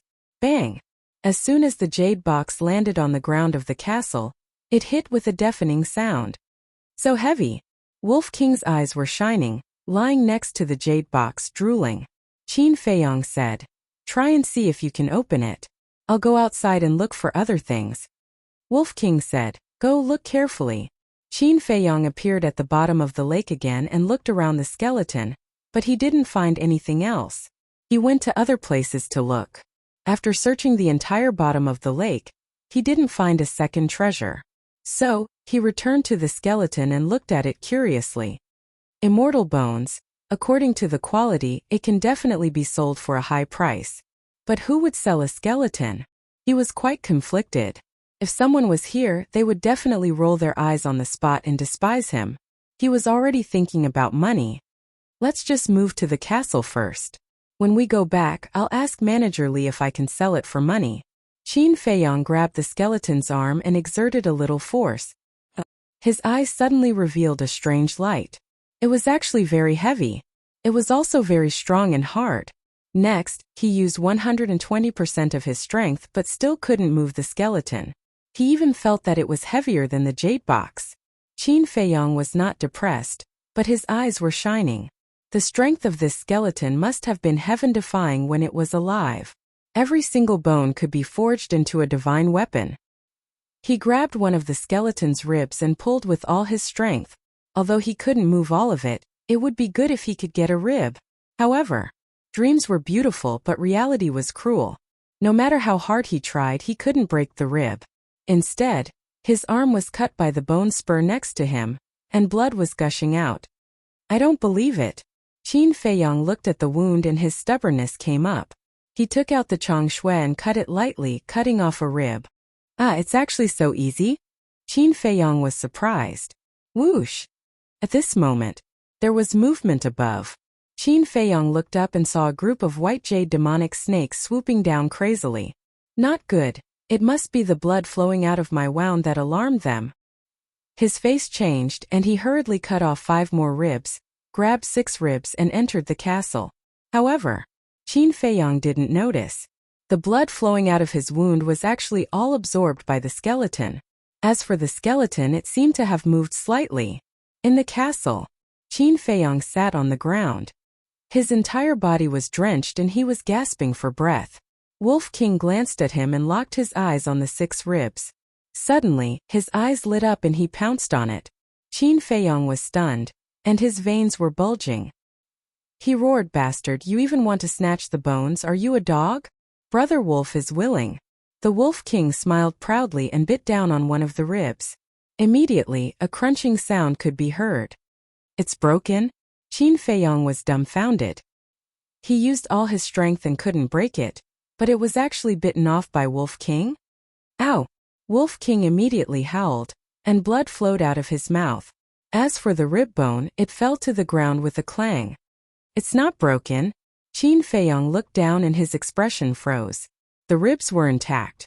Then what was with the sound from before? Could it be? He raised his head and looked at the Wolf King. When he saw the Wolf King jumping up and down in pain, he couldn't help but laugh out loud. Turned out, it wasn't Wolf King who broke the ribs. It was the ribs that broke 2 of Wolf King's teeth. Wolf King said angrily, "You can still laugh? Don't you have any sympathy? Serves you right, this is retribution. Who told you to snatch it?" Qin Feiyong got up, crossed his arms and did not hide the gloating on his face. This was called eating one's own medicine. Humph! The Wolf King snorted coldly and looked at the 6 ribs again. Although there was still greed in its huge eyes, there was also a trace of fear. Qin Feiyong bent down and picked up a rib. Looking at the broken part, it was as flat as a mirror. Although the bones were hard, the changshui seemed to be sharper. Uncle Yuan said that the changshui was given to him by his mother. But why didn't he remember that his mother had such a sharp dagger?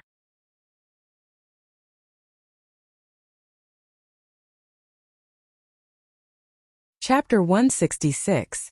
Qin Feiyong now felt that changshui's origin was even more mysterious than Uncle Yuan's. After taking a healing pill, Wolf King urged, "Little Qinzi, think of a way to open the jade box." "Didn't I ask you to think of a way?" Qin Feiyong frowned. "Brother Wolf has tried everything, but I can't open it. I really want to pee to quench its thirst." Wolf King was indignant. Qin Feiyong rolled his eyes and looked down at the jade box. Since changshui could even break the ribs of skeletons, this jade box should be able to be opened, right? Let's do it. He walked to the jade box, grabbed changshui, and gently scratched the jade box. That moment, a hole appeared. So awesome! Wolf King's eyes glowed green and he drooled. It turned out that this dagger was the real treasure. Qin Feiyong was also very excited and quickly broke the jade box in half. After opening the jade box, the man and the wolf were stunned. There was only a piece of iron inside. The iron was rectangular and dark. It was about the size of the cover of a book and had a strong ancient aura. "Hey!" Qin Feiyong looked at it curiously for a while and suddenly said with surprise, "White-eyed wolf, did you find that the material of this iron seems to be similar to the material of the 6-word divine formula?" Wolf King nodded and said, "It does seem to be similar. Let's compare it." Qin Feiyong put changshui on the ground and was about to take out the iron. However, He found that the iron was heavier than he imagined, and he couldn't pick it up at all. What's going on? He was stunned.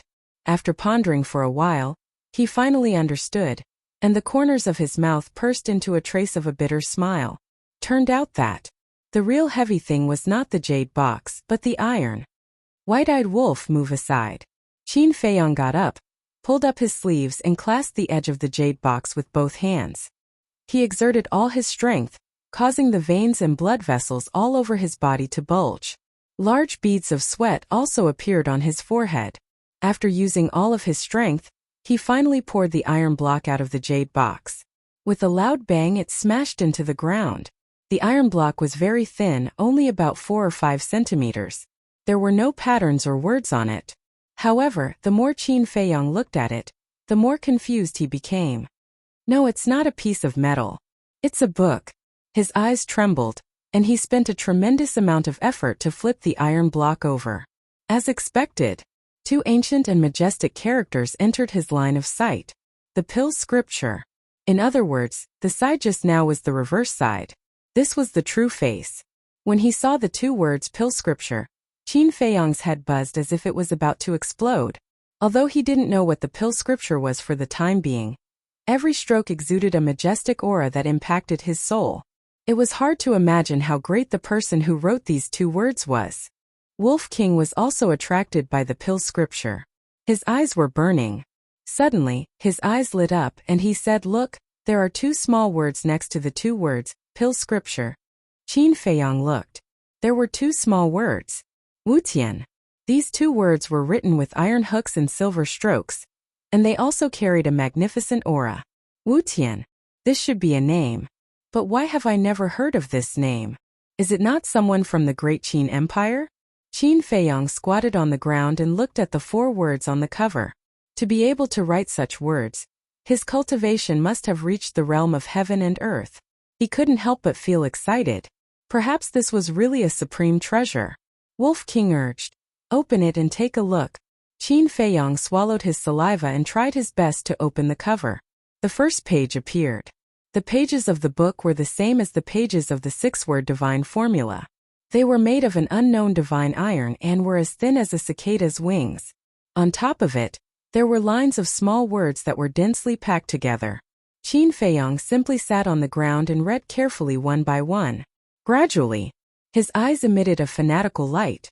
This pill scripture recorded all pill formulas and refining methods. Just the first page recorded more than 30 pill formulas. The most basic healing pill, bone replenishing pill, body tempering pill, chi gathering pill, face retaining pill, illusion pill, bliss pill, myriad spirit pill, and so on. There were even beast spirit pills, calamity spirit pills, marrow cleansing pills, scarlet colored glass pills. All the pills that Qin Feiyang had heard of were written on it. There were also some pills that he had never even heard of. On the first page there was a pill called potential pill that he had never heard of. White-eyed wolf, this time we've really found a treasure. No, this can no longer be described as a treasure. This is a treasure trove. We're going to be rich. Qin Feiyang was so excited that his hands were trembling, and he couldn't even speak properly. What did he lack the most right now? Without a doubt it was pill formulas. And this pill scripture contained a myriad of things, enough for him to enjoy for a lifetime. From now on, he would no longer have to worry about pill formulas.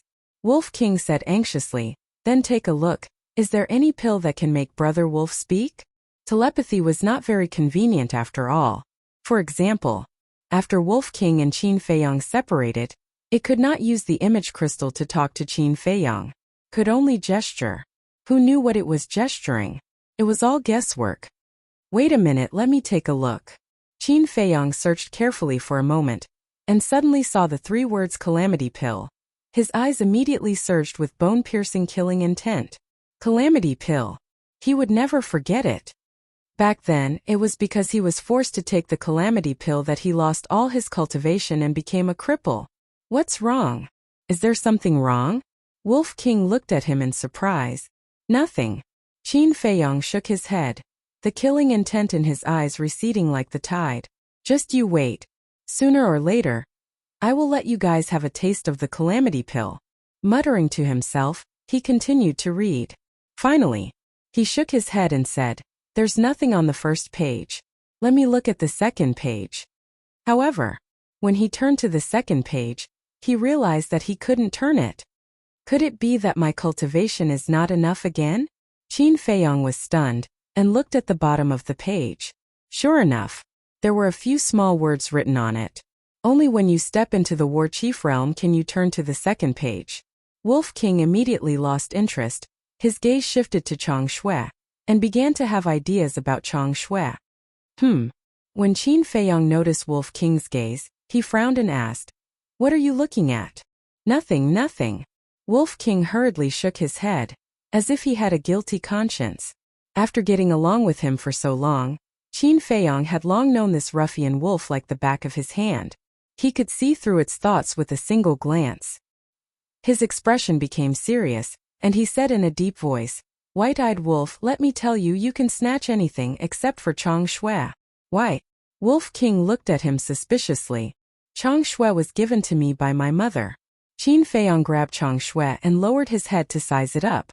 There was a melancholy between his brows that could not be removed. Wolf King fell silent. It knew about Qin Feiyong's background.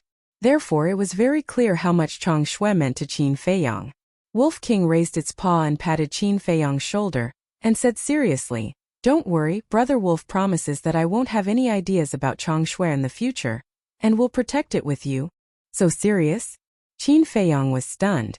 To be honest, he was still not used to it. However, in his heart he was quite grateful to Wolf King.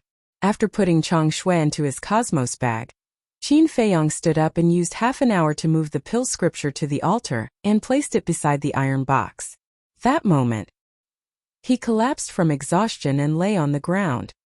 His whole body was covered in sweat, and water could be wrung out of his clothes. "Wutian, who the hell is this person? How precious the elixir recipe is, and it's all recorded in the pill scripture." He looked at the top of the castle, his eyes full of doubts. A moment later, he finally recovered. He got up and walked to the altar, opened the 6-word divine formula, and compared the two. The materials were actually the same. Wolf King said, "Do you think the 6-word divine formula was also written by this person called Wu Tian?" "No. Although the materials are the same, the font is different. The font of the pill scripture is very beautiful and complete. But the font of the 6-word divine formula is a bit sloppy and not standard. It's obvious that it's not from the same person." Qin Feiyong said, If Ling Yunfei and the others knew that we had such a treasure, what kind of expression would they have?" The Wolf King snickered. Qin Feiyong frowned and said, "Ling Yunfei, we must tell him, but Feng Ling Er and Elder Wan, we must hide it from them first. After all, the pill scripture is too important. If there is a slight mistake, it will lead to a fatal disaster." "That's right. No matter if they have evil intentions or not, it's always right to take precautions." Wolf King nodded. "Well, it's time to inform Ling Yunfei and the others." Qin Feiyong took out the image crystal and infused it with true qi, quickly recovering. Not long after, the shadows of Ling Yunfei and Feng Ling Er appeared. "How is it?" Ling Yunfei asked anxiously. "I didn't find anything," Qin Feiyong said helplessly. "With so many sand whales and white jade demonic snakes guarding, how could there be nothing?" Feng Ling Er frowned. "There is, but it's a skeleton. I got a few ribs." Qin Feiyong picked up 6 ribs and waved them at the image crystal. Feng Ling Er's face darkened and said speechlessly, "You won't even let go of the bones of the dead? Aren't you afraid of being punished by the heavens? Then what else can we do? We can't go back empty-handed, right? Also, don't underestimate these bones of the dead. These are all divine weapons. After I get out, I'll let you guys slowly appreciate them." Qin Feiyong laughed. "TSK." Feng Ling Er looked disdainful and asked, "Do you have a way to get out? There are white jade demonic snakes everywhere in the water. How can I get out? Help me think of a way." Qin Feiyong was very distressed. If they were trapped here sooner or later, they would run out of ammunition and food. He and Wolf King would only have a dead end. However, seeing Qin Feiyong's distressed look, Feng Ling Er was very happy. She laughed gloatingly. "Anyway, you and that wolf cub are not good things. It's good to be trapped down there, so that you won't come out and bring disaster to the country and the people." This stinking woman. Wolf King was burning with anger and roared. Little Qin Zi, when we get out, find a chance to force her down and give birth to a nest of little Qin Zi. Let's see how she can be so awesome in the future. A nest? Qin Feiyong's face darkened, and he directly gave it a slap on the head and said angrily, "Do you think I'm a pig? A nest? If you don't know how to speak, don't say it." Feng Ling frowned and said unkindly, "Are you two talking bad about me? Who dares to talk bad about you, a tigress?"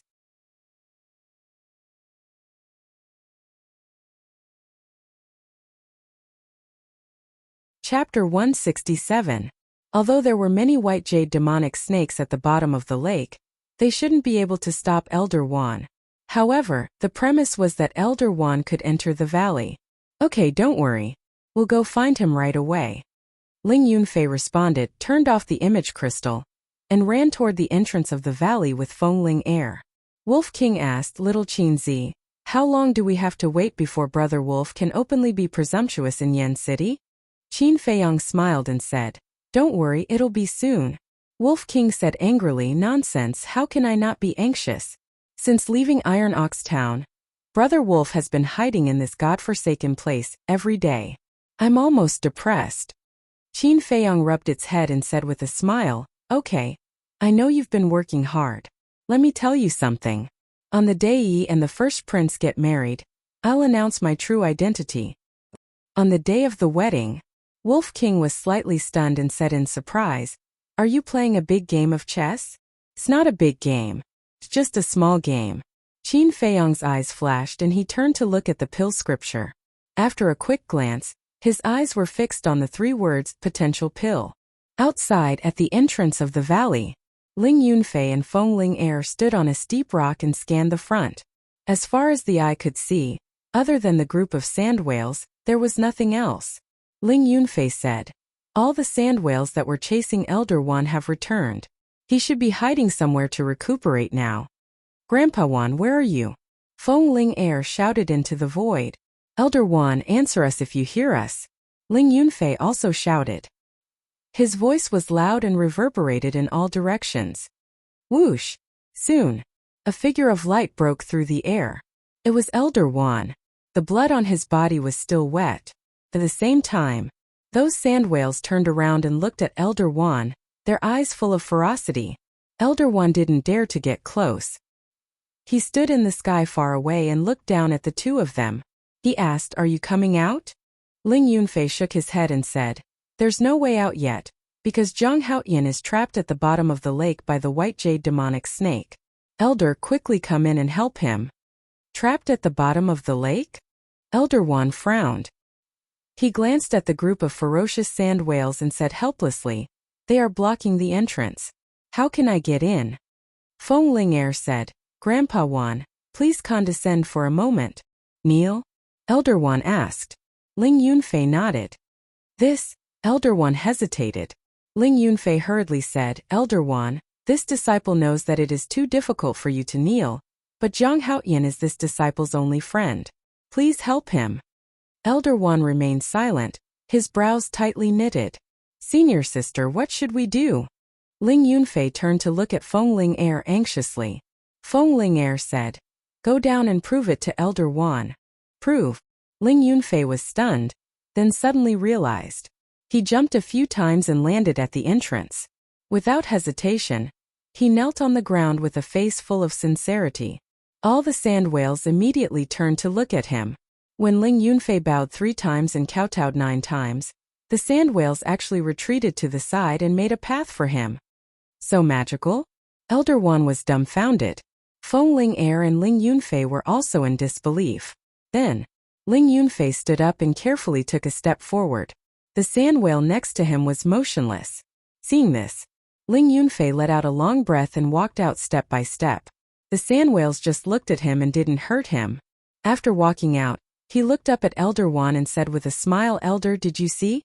This is the only way to get in and out of the valley." Whoosh! Elder Wan landed next to Ling Yunfei and looked at the sand whales. Roar! However, as soon as he landed, a group of sand whales rushed toward him with a murderous aura. Ling Yunfei's expression changed and he urged, "Elder, hurry up. Damn it. Elder Wan cursed. He bent his legs and knelt on the ground. However, those sand whales didn't stop because of his kneeling. How could this be? Ling Yunfei was very surprised and doubtful. Bastards, do you think I'm really afraid of you? Elder Wan suddenly stood up and a terrifying aura roared from his body. It wasn't easy for him to put down his self-esteem and kneel down to worship, but this was still the case. He couldn't take it anymore. Ling Yunfei said hurriedly, Elder, please don't do anything. Leave quickly. He could roughly guess. It must be because Elder Wan had killed a few sand whales earlier. Therefore, these sand whales wouldn't let him in no matter what. If they continued to fight, he was afraid that even he, Feng Ling and Qin Feiyang would be in danger. Elder Wan frowned. Looking at Ling Yunfei's anxious face, he really couldn't bear to refuse. He nodded and said, Okay, be careful. I'll wait for you in the distance. After saying that, he rose into the air, turned into a stream of light, and quickly disappeared. Those sand whales also stopped. Ling Yunfei turned around and cupped his hands. Seniors, can you let me in again? The leading sand whale shook its head. Ling Yunfei's expression suddenly changed. He hurriedly said, Why? The sand whale didn't answer him. What should we do now? Ling Yunfei panicked. Right. Quickly informed Qin Feiyang. He took out the image crystal and quickly became excited. When Qin Feiyang learned of the situation, his heart suddenly sank to the bottom. If he couldn't get out, what was the use of getting the alchemy scripture? The Wolf King was so anxious that he stomped his feet. Don't panic. Qin Feiyang took a few deep breaths and quickly calmed down. He lowered his head and pondered. There was always a way out. It was impossible for there to be no way. Suddenly, his gaze was fixed on the 6 ribs. Sand whale and white jade demonic snake were obviously guarding the skeleton. Then they should be in awe of the skeleton. If he put the skeleton's bones on his body, would the white jade demonic snake not dare to approach? When he told this idea to Wolf King firmly opposed it. Because this was just a guess. What if something happened? Forget it. If we don't try, we will be trapped here forever. What's more, even if it doesn't work, I can just hide in here. They can't hurt me. Qin Feiyang said. Alright, be careful. Wolf King warned, feeling very worried. Qin Feiyang nodded, holding 3 ribs in each hand. With a thought, he appeared next to the skeleton. Immediately, he couldn't help but feel his scalp explode. The skeleton was surrounded by white jade demonic snakes. It was so densely packed that even wind couldn't get through. If it was another person seeing this scene, he would definitely be scared to death. Qin Feiyang was also ready to return to the castle immediately. But he found that those white jade demonic snakes, although fierce, did not approach and surrounded 2 meters away. They did not attack him. In those narrow little eyes, when they saw the ribs in Qin Feiyang's hand, there seemed to be a trace of fear. Is it really as I guessed? Qin Feiyang was stunned. He lowered his head to look at the ribs and slowly lifted them up.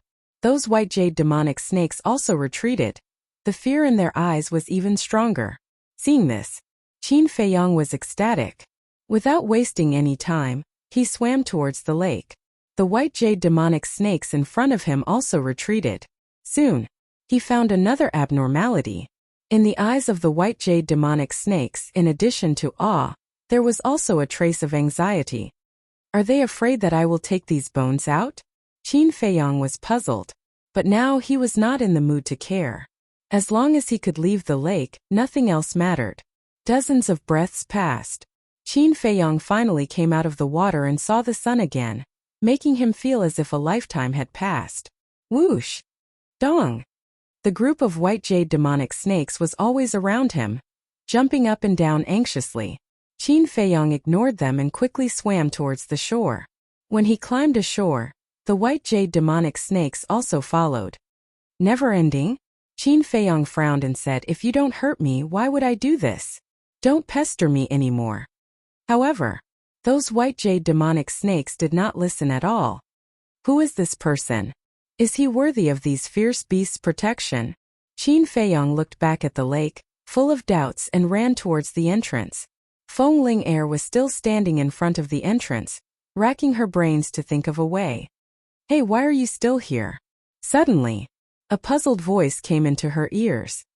Qin Feiyang. She was refreshed and hurriedly looked up. Her face suddenly turned pale, and she shouted, "Stop!" Qin Feiyang stopped and looked at her in confusion. The distance between the two was only a dozen meters. First, tell me clearly, what is this situation? Fengling Air was very surprised. Thousands of white jade demonic snakes surrounded him but did not hurt him. This was simply a strange story in the world. It's all thanks to them. Qin Feiyang grinned and waved the 6 ribs. Fengling Air frowned. I told you that these bones are treasures, but you don't believe me. Qin Feiyang shrugged helplessly. Fengling Air's mind was in a mess. Since when could even the bones of the dead be called treasures? Wasn't it too ridiculous? Hiss. At this moment, a white jade demonic snake with a harsh hiss rushed towards Fengling Air. The other white jade demonic snakes also seemed to have received orders and rushed towards Fengling Air. Damn it, what's this situation? Fengling Air's face was pale. These little things are quite smart. Qin Feiyang murmured. Obviously, the white jade demonic snake wanted to threaten him with Fengling Air. Clang! He quickly took out Chang Shui and shouted, "Whoever dares to move again, I will destroy these bones." The white jade devilish snakes stopped in unison and turned their heads to look at Qin Feiyang. There was actually a trace of pleading in their cold eyes.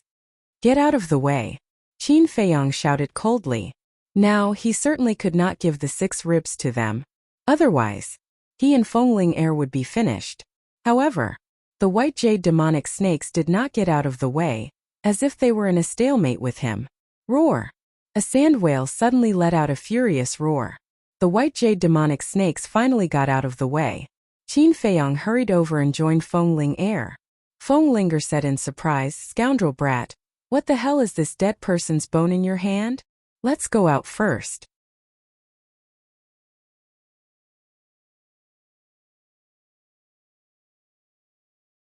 Chapter 168. Fengling Air looked at Qin Feiyang with disdain. Wasn't it just a few broken bones? Was there a need to act like with the bone in hand? I have the world? Besides, these sand whales were not something that the white jade magic snake could compare to. They were all existences at the War Emperor level. Would they buy this? However, the next moment, she was dumbfounded. The sand whales that were blocking the entrance all retreated, making a wide path. Qin Feiyang frowned. "What are you standing there for? Hurry up and leave." Oh. Fengling Air nodded her head, took a step forward, and ran towards Ling Yunfei. Qin Feiyang followed closely behind. The white jade magic snake and the sand whale also followed behind them. The scene was extremely vast. After the 3 of them met up, Ling Yunfei anxiously looked at Qin Feiyang and asked, "Are you alright? I won't die, let's go." Qin Feiyang smiled and urged. Fengling Air turned her head to look at the group of fierce beasts behind her, and said worriedly, "I'm afraid that no matter where we go, they will follow us." Qin Feiyang frowned and said, "Call Elder Wan over." Fengling Air shouted, "Grandpa Wan, come over quickly." Not long later, Elder Wan broke through the air and arrived. When he saw the scene, his old eyes were filled with bewilderment. Shua! He vigilantly landed beside the 3 of them, looked at Qin Feiyang and asked, "Stinking brat, tell me honestly, what did you do to anger the heavens?" "Let's go first," Qin Feiyang said in a low voice. Elder Wan nodded, waved his old hand, and swept up the 3 of them into the sky. Roar! Dozens of sand whales roared towards the sky, bringing with them a world-shaking might as they rushed into the sky, chasing after the 4 of them. The group of white jade magic snake also chased after them in the desert like a madman. Elder Wan said in shock and anger, "Bastard, what exactly did you do?" Qin Feiyang said, "It's because of these bones." Elder Wan frowned. He grabbed a rib and examined it carefully. Several breaths later, his eyes shone brightly and his old face was filled with shock. This old man has never seen such hard human bones before. If it can be forged into a weapon, it will definitely be invincible and invincible. Elder Wan said excitedly. Fengling Air and Ling Yunfei looked at each other in disbelief. Elder Wan turned to look at Qin Feiyang and asked with a beaming smile, "Hao Yan, do you think you can?" Without waiting for him to finish speaking, Qin Feiyang snatched it over and put it into his Qiankuan bag. He smiled and said, Elder, don't be in such a hurry. We can discuss it slowly after we return. All right. Elder Wan nodded, but there was a glint in his eyes. Behind him, bestial roars shook the heavens. His ferocious might covered the sky and covered the earth. Their faces turned pale. Feng Ling'er said anxiously, Grandpa Wan, they're still chasing after us. What should we do? Unless we return the bones to them, but Elder Wan frowned. It was obvious that he was reluctant. Ling Yunfei looked at Qin Feiyang. Qin Feiyang shook his head without leaving a trace. He understood what Ling Yunfei meant and took everyone to hide in the castle. But now Wolf King was inside. Once Elder Wan went in, he would definitely associate it with his true identity. After all, this old man was the law-enforcing elder of the Martial Imperial Palace. How could his mind be simple? Come back. Just when the four of them were at a loss, an ethereal voice sounded in the minds of all the Sand Whale and White Jade Demonic Snake. However, Qin Feiyang and the other three didn't hear it. Suddenly, the Sand Whale and White Jade Demonic Snake both stopped, looked at the four of them coldly and turned back. What's going on? Why aren't they chasing? Sensing the abnormality behind them, Qin Feiyang and the others looked back and were extremely surprised. Isn't it better if they don't chase? Well, let's go back to Yen City at full speed. Zhang Haoyan, tell us about the situation in the valley. Elder Wan breathed a sigh of relief and said with a smile. Then he propped up a battle chi boundary and led the three of them away without looking back. And on the same night, with a loud boom, the valley sunk into the desert. Along with it, dozens of sand whales and countless white jade demonic snakes disappeared. 21 days passed. Yen City finally entered Elder Wan's sight. Elder Wan said, Brat, we've arrived at Yen City. Come out quickly. These days, Qin Feiyang had been in the castle, copying the return formula. The last stroke had been half successfully copied. Hearing Elder Wan's call, he closed the iron book and appeared in the boundary. At the same time, Ling Yunfei and Feng Ling'er also opened their eyes one after another. We're finally back, but this time I didn't get anything. Feng Ling'er sighed and glared at Qin Feiyang angrily. Qin Feiyang frowned and said, Why are you waiting for me? It's not like I forced you to go. Bastard. Feng Ling'er gritted her teeth. Whoosh. Elder Wan led the three of them and flew directly into the city. Although there were rules in Yen City that forbade flying on beasts, this was only for ordinary people. Experts like Elder Wan were not restricted. And the news of Qin Feiyang's return immediately spread like wildfire in Yen City. For a time, spies from various forces rushed to the Martial Imperial Hall. It could be said that the clouds were moving from all directions. Martial Imperial Hall. Conference Hall. The beautiful woman had been waiting for a long time. When Qin Feiyang and the other two entered, they were immediately scolded. The three of them were also unprecedentedly obedient, lowering their heads and silently being scolded. A moment later, the beautiful woman seemed to be thirsty.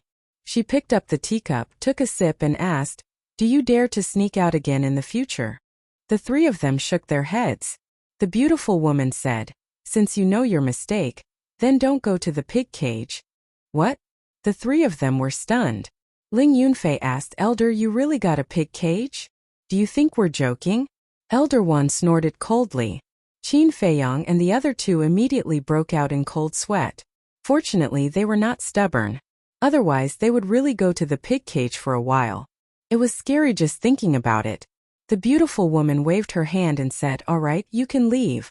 I still have something to discuss with Elder Wan. Wait.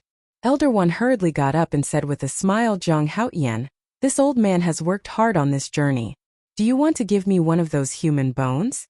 Of course, this is what I should do. Qin Feiyang took out a rib and handed it over with both hands.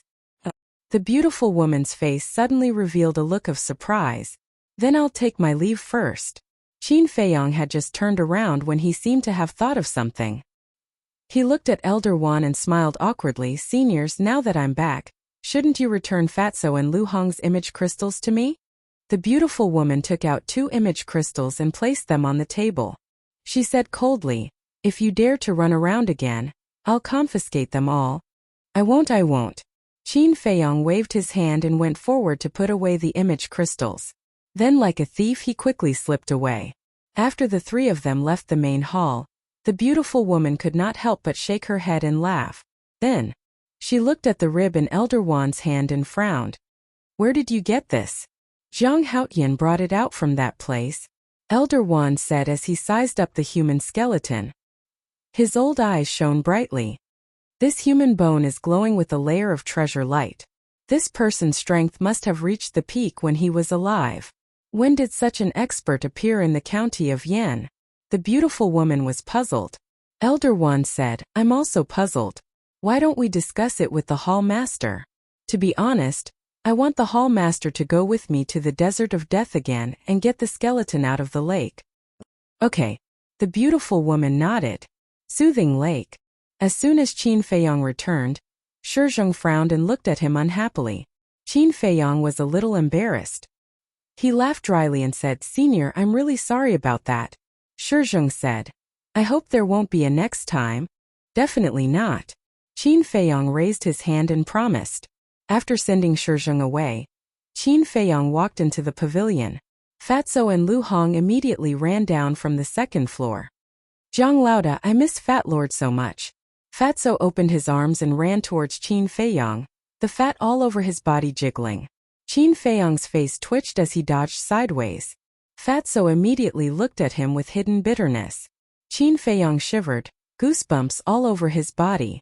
Can you stop disgusting me? Glaring fiercely at Fatso, he walked to the side of the tea table and sat down on the chair. He gently rubbed his forehead, looking a little tired. Seeing this, Lu Hong very sensibly squatted at the side to make tea. Fatso sat next to Qin Feiyong and laughed. Boss, you went out for more than 50 days. Did you get any treasures? Qin Feiyong rolled his eyes at him, took out the image crystal, threw it on the tea table and said, Take good care of it in the future. If it's confiscated again, I'm not responsible. Fatso chuckled and hurriedly put it away. The tea is ready. Lu Hong poured a cup of tea and pushed it in front of Qin Feiyong. Thank you. Qin Feiyong thanked her, picked up the teacup and said, Tell me about the situation in Yen City these days. Lu Hong said, Except for the marriage between the eldest prince and Lin Yi, nothing major happened. During this time we also issued medicinal pills every 10 days according to your instructions. Since you left we have issued 5 times. Qin Feiyong nodded and asked, What about the blood-killing token? Lu Hong shook her head and said, Elder Ji is investigating, but he hasn't found anything. There is no news from Steward Li. Qin Feiyong drank tea while pondering. He had an intuition that the origin of the blood-killing token was definitely not simple. After a while, Qin Feiyong put down the teacup and said, Fatso, give me the eldest prince's medicinal herbs. Fatso frowned and said, Do you really plan to refine for him? 10 sets of medicinal herbs, I can get 5 sets, which is equivalent to 20 million gold coins. Why wouldn't I refine? It's just that it's not so easy to take away these superb scarlet fire-colored glass pills. But this royal family is really rich. They actually used 5 superb scarlet fire-colored glass pills as a betrothal gift. Qin Feiyong lifted the corner of his mouth and sneered. Fatso was shocked. He took out a Qingquan bag, handed it to Qin Feiyong and asked, What are you planning? Qin Feiyong took the Qingquan bag, looked at it a little and said faintly, If there is no accident, the eldest prince will definitely come to me in these 2 days. At that time, you can say that I am cultivating and have no time to receive him. Okay. The two nodded. Qin Feiyong said, Lu Hong, help me prepare a brush and ink.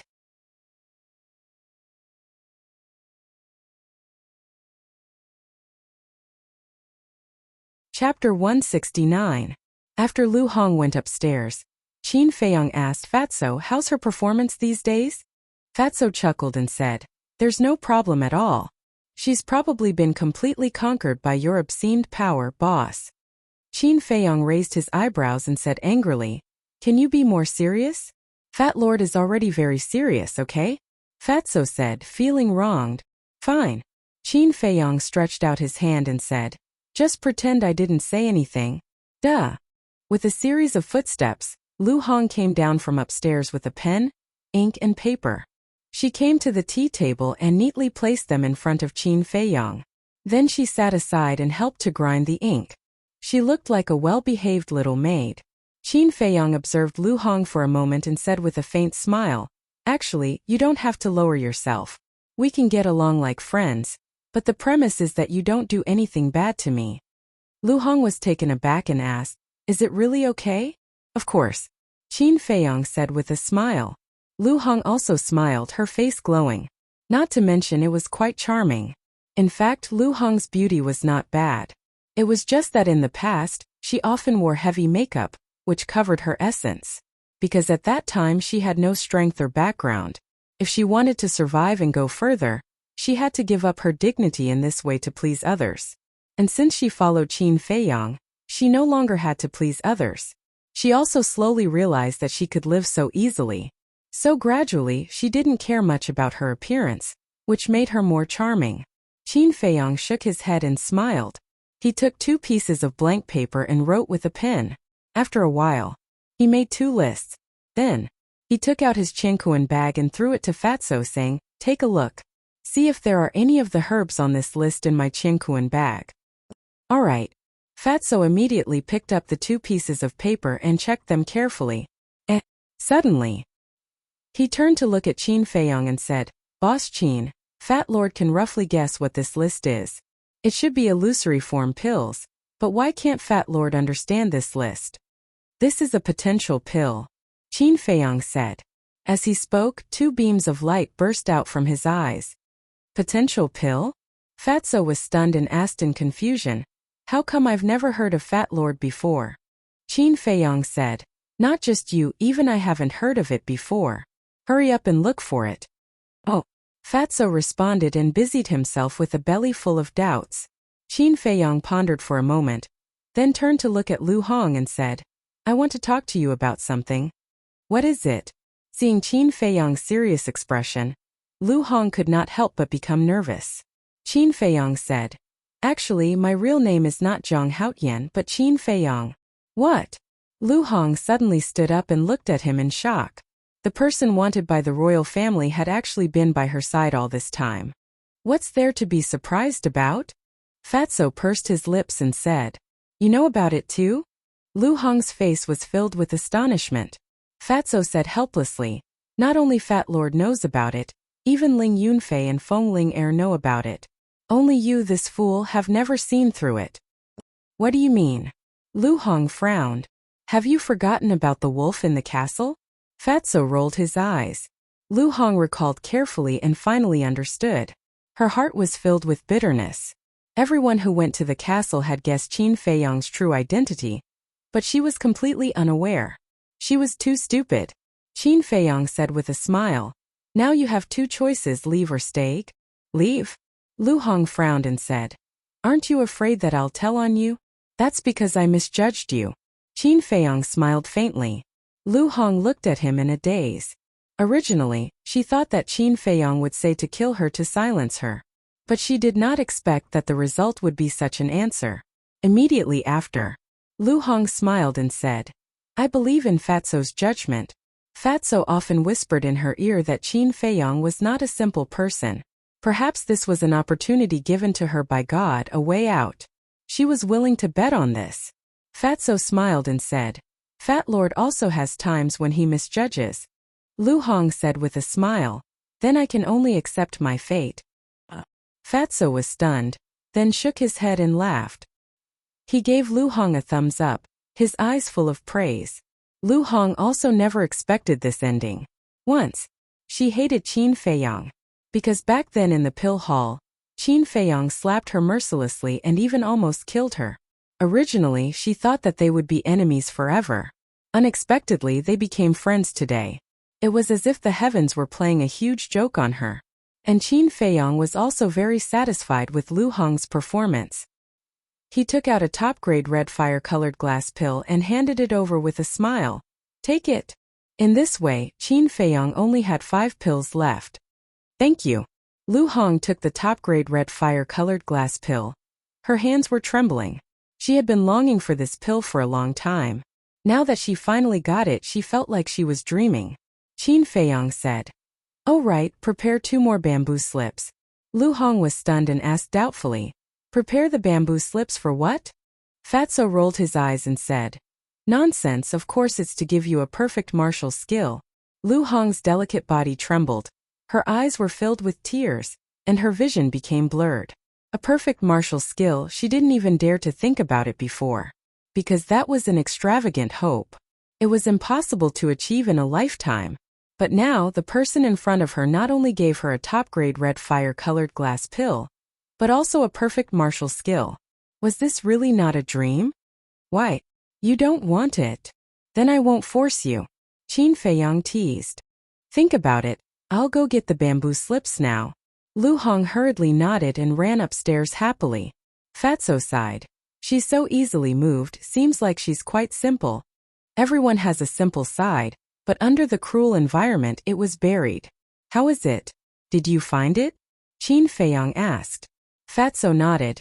There are all the medicinal ingredients for the illusory form pill. Enough for you to refine dozens of them. Speaking of which. A trace of suspicion crawled up in Fatso's eyes, and he frowned, but there are a total of 33 kinds of medicinal ingredients for this potential pill, and there are only 2 kinds in the universe bag. I say, boss, what kind of potential pill does it have? Fatso looked at him in confusion. It's a secret for now. Qin Feiyang smiled mysteriously. This time, Lu Hong took 2 bamboo slips and walked downstairs. The perfect martial skill that Qin Feiyang gave to Lu Hong was the Mystic Moon Palm and Gale Steps. After copying it, he stood up and put away the universe bag, and said to the 2 of them, no matter what, you have to help me find the medicinal ingredients for the potential pill within 3 months, no matter the cost. All right. The 2 of them nodded. Also, if anyone asks, don't say the words potential pill. Qin Feiyang warned and then went to the castle. He first refined a illusory form pill, and returned to Zhang Haoyin's appearance. Then he began to refine the 10 scarlet fire-colored glass pills.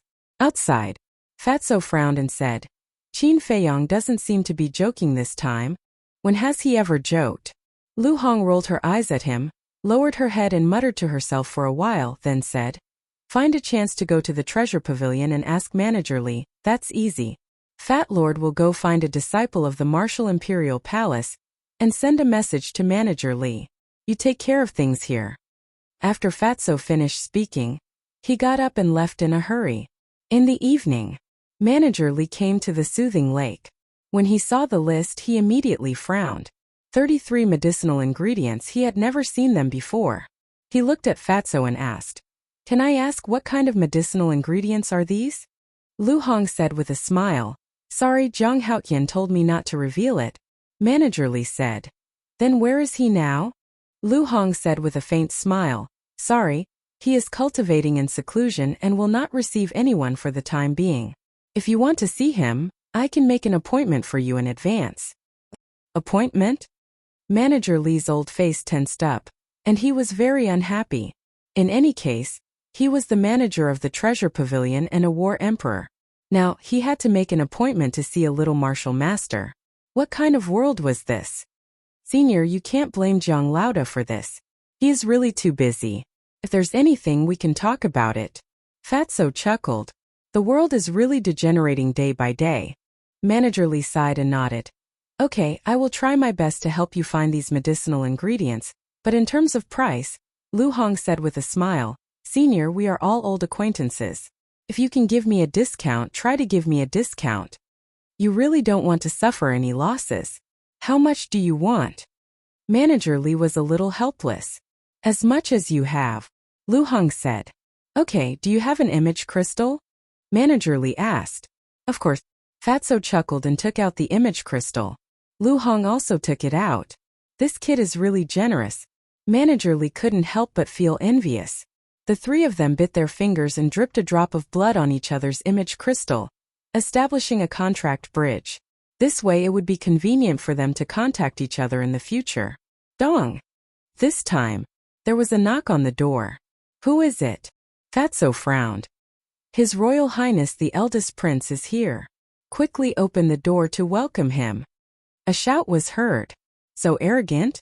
Fatso lifted the corner of his mouth and shouted mercilessly. Fat Lord is meeting an important guest. Wait outside for Fat Lord. Hearing this, the eldest prince, who was standing outside the door, couldn't help but raise his eyebrows. Next to the eldest prince, there was a young man in luxurious clothes. It was Lin Han's son Lin Hao. Beside the two of them stood 4 palace guards. But these 4 guards were stunned at this moment. Lin Hao was also dumbfounded. Someone actually dared to speak to the eldest prince like this? After coming back to his senses, one of the guards suddenly shouted, "You dare to let the eldest prince outside in the cold wind? Are you tired of living?" Damn. So what if he's the eldest prince? This is not the palace. Don't be a tyrant here. Since you are here, you have to abide by Zhang Laoda's rules. If I ask you to wait outside, then wait outside. Why are you talking so much nonsense? Fatso was extremely arrogant. He didn't take the eldest prince seriously at all. This is outrageous.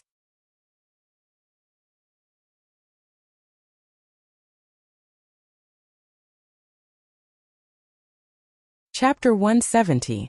Stop! The first prince shouted. The guard turned around and looked at him with a face full of anger. First prince, your body is priceless. How can you be humiliated by these lowly commoners? That's right, although we are in the Martial Imperial Palace, we have every reason to ask the higher-ups of the Martial Imperial Palace for a reasonable explanation for how they treated you. Lin Hao also fanned the flames. Last time, Qin Feiyang went to the Lin family and took away 5 million gold coins.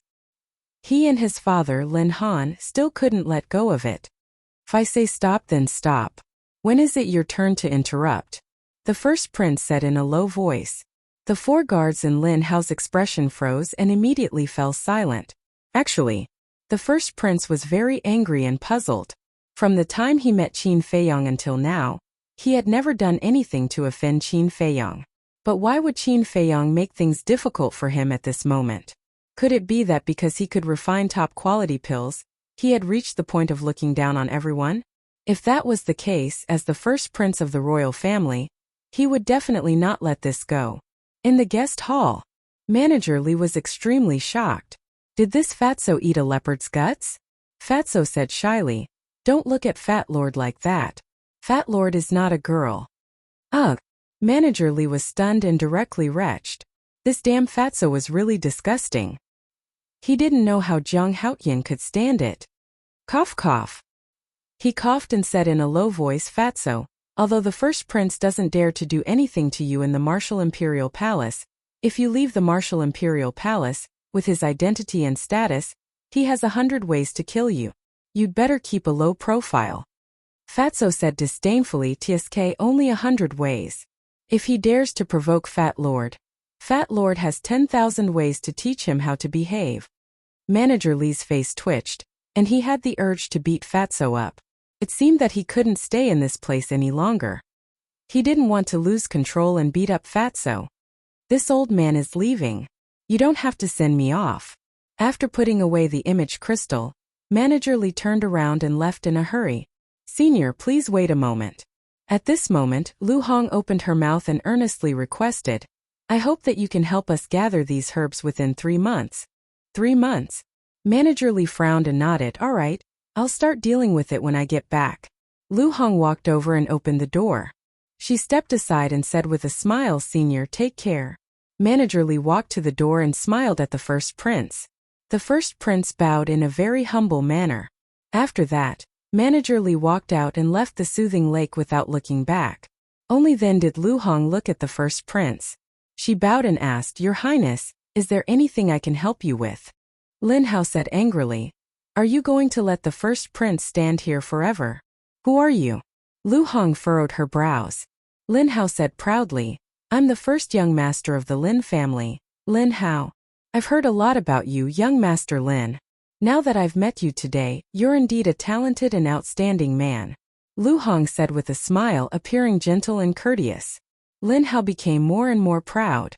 But suddenly, Lu Hong changed the topic and said coldly, "We don't have many people here, so there's no one to serve you. If you want to be a first young master, go back to your Lin family. I won't see you out." Lin Hao's face immediately turned green. The first prince frowned and said with a smile, "Miss, can you give me some face?" "How would I dare not give face to your Highness? However, Zhang Haoyan is cultivating in seclusion. Before he started, he told me not to meet anyone. If your highness is here for me and Fatso, we'll naturally welcome you.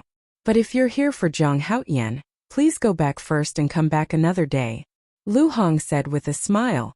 How dare you? He really thinks he's a big shot.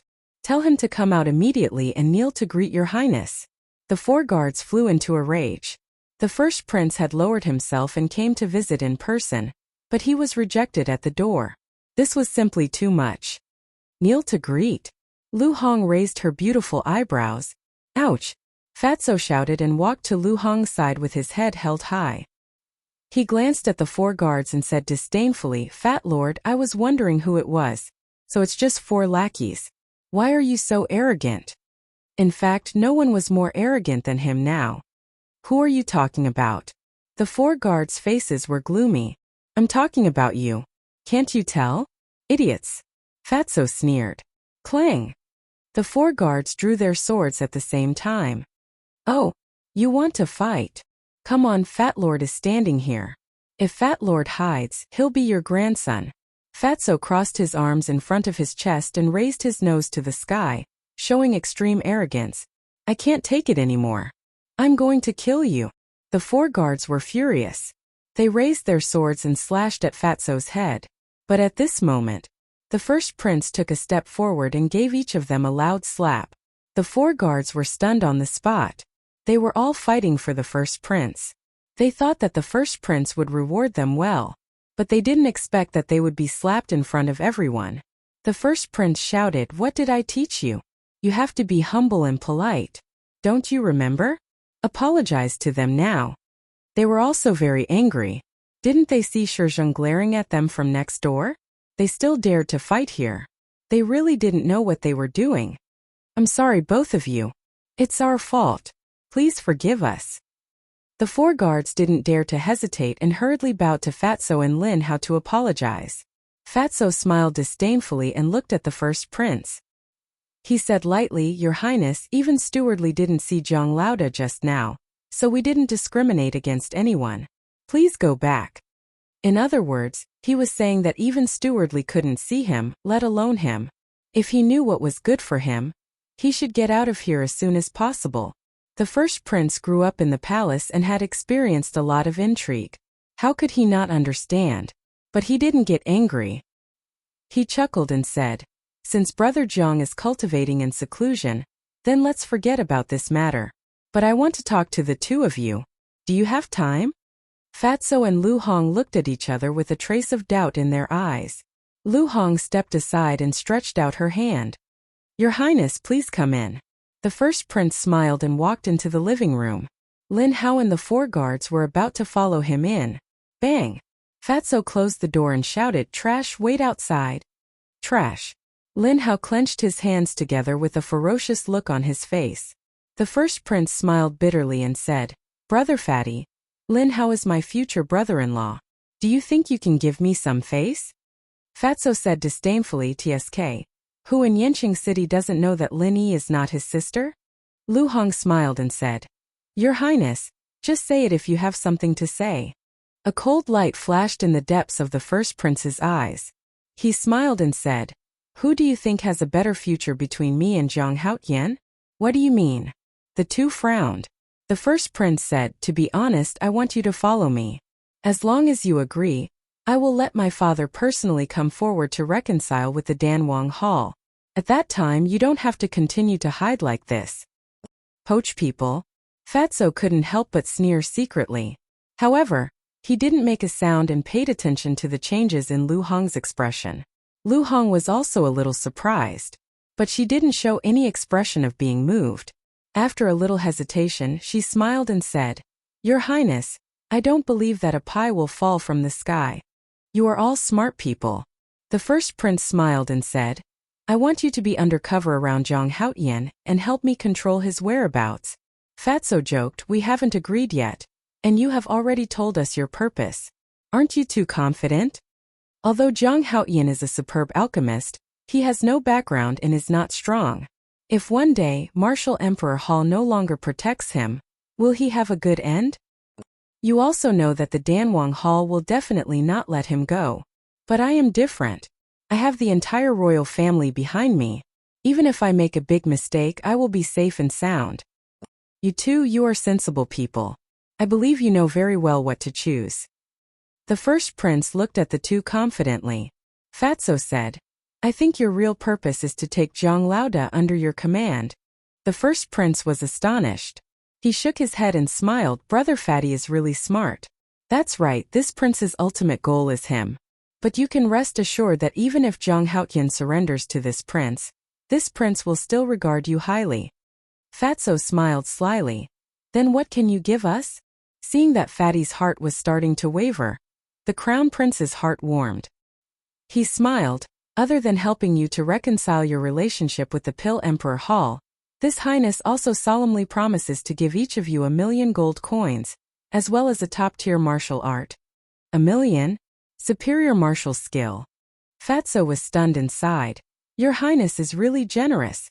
The first prince smiled. This is the value you deserve. Fuck, Fat Lord can't hold it anymore. Fatso cursed and turned hostile on the spot. He shouted, I said you are fat and you are really arrogant. 1,000,000 gold coins and a superior martial skill. Are you trying to send a beggar away? The first prince's face darkened. Fatso took out the image crystal and threw it on the tea table. He said contemptuously, this is a gift from Zhang Laoda to Fat Lord. How much is it worth? The first prince's eyes widened in disbelief. Surprised by this, Fatso sneered and said to Lu Hong, let him see it again. Don't you know how to keep a low profile? Lu Hong rolled her eyes at Fatso, but she also took out the image crystal and the superior red fire-colored glass pill that she had not taken yet, because she also couldn't stand the first prince's self-righteous and arrogant face. The first prince was completely dumbfounded. Come. How much are these worth? By the way, there are 4 perfect martial skills, also given by Zhang Laoda. Fat Lord really can't understand. You are a prince, how can you give away 1,000,000 gold coins and superior martial skills? What are you still talking about? This is the value you deserve. Fuck, Fat Lord and Lu Hong are so cheap in your eyes? Originally, Fat Lord didn't want to embarrass you, but you shamelessly came. Tell me, aren't you looking for trouble? You're tuning in to the Li Mei's Sword of Destiny YouTube channel.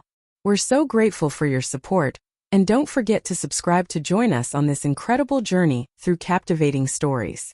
Your generosity through donations truly makes a world of difference, as it's the primary source of revenue that allows me to expand and enhance this channel for you. Thank you from the bottom of my heart for being a part of this adventure.